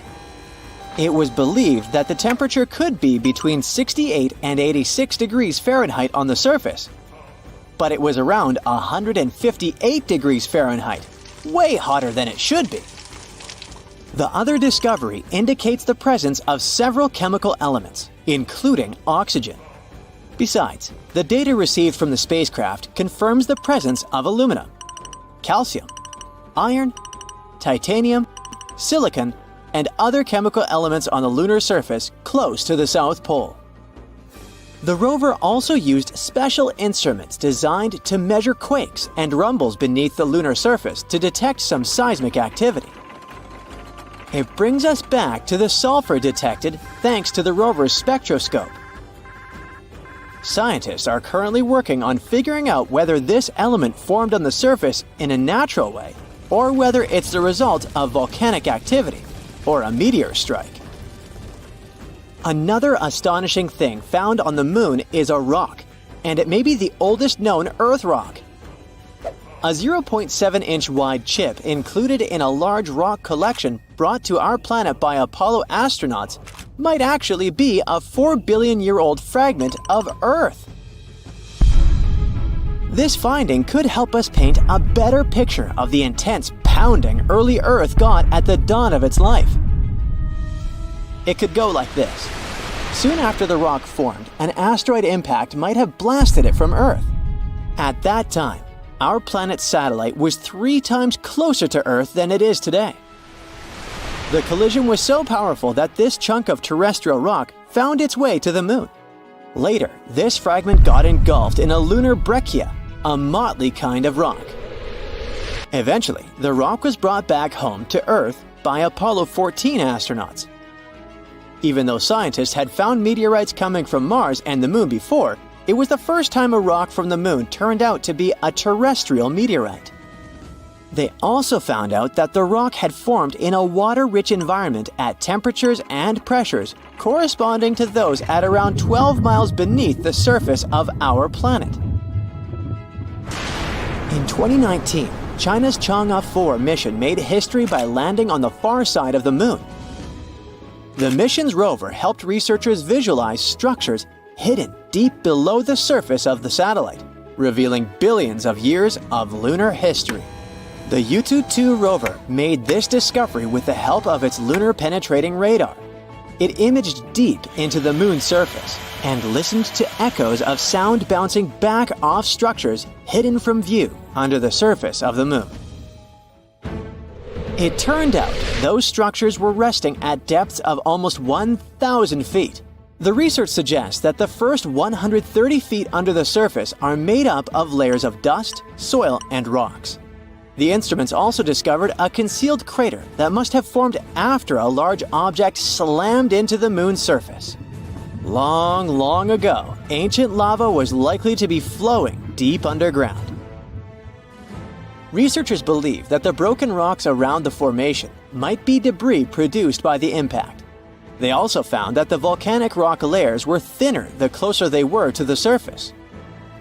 Such a thickness variation of lava flows might mean a decrease in the number and magnitude of eruptions over time. So, lunar volcanic activity gradually dwindled since the Moon's formation around 4.5 billion years ago. On the far side of the Moon, there is one of the largest and oldest impact craters in our solar system, the South Pole Aitken Basin. Unfortunately, from Earth, you can only see its outer rim, which looks like a huge chain of mountains. It's a ginormous 8-mile deep dent, stretching for more than 1,500 miles in diameter and covering 1/4 of the Moon's surface. Astronomers are sure that this crater appeared when an asteroid collided with the Moon around 4 billion years ago. And now, look at this gigantic chunk of metal the size of 4 states of Connecticut. As for its weight in pounds, it's enough to say that the number contains 18 zeros.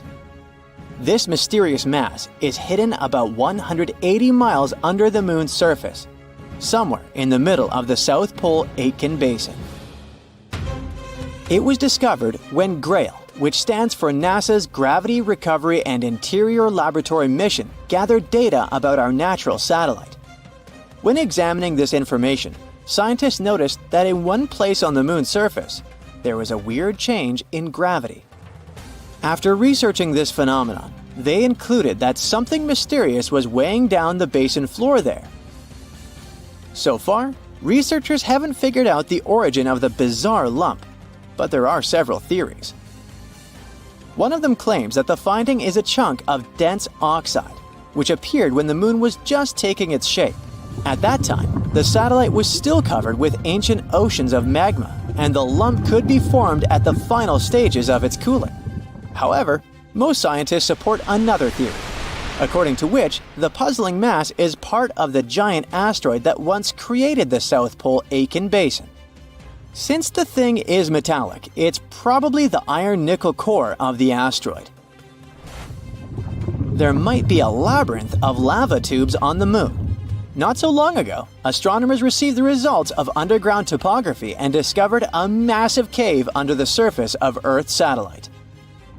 It could be the result of the lunar volcanic activity that happened more than 3 billion years ago. Streams of lava hardened, creating a thick, hard crust on the outside. But inside, it kept flowing, melting the rock and creating tunnels and caves. Numerous small pits in the moon's surface discovered by NASA seem to be the openings to such lava tubes. If this theory is confirmed, the underground tunnels might serve not only as a convenient location for human-crewed space missions, but also as much-needed water sources for astronauts. A sound from space? When up there in space, no one can hear you talk, laugh, or scream. Or at least that's how the saying goes. People can't hear anything in space due to its condition. Still, if you have the right conditions, like the hot gas that surrounds the black hole located at the center of Perseus, space can be quite noisy. That's the galaxy cluster 250 million light-years away from us. Researchers caught an actual sound of space, waves rippling through the plasma gas in Perseus. They first realized black holes generate acoustic signals in 2003, but this is the first time they brought these signals to the human ear, and wow, this sounds terrifying. Canyons filled with liquid on Titan. Almost a decade ago, NASA spacecraft discovered deep canyons on one of Saturn's moons, Titan. They're about a half-mile wide and they kinda look like the Grand Canyon, but they're filled with liquid hydrocarbon. This was the first time we came upon evidence of canyons and channels filled with liquid on Titan. Our solar system is full of small particles and bigger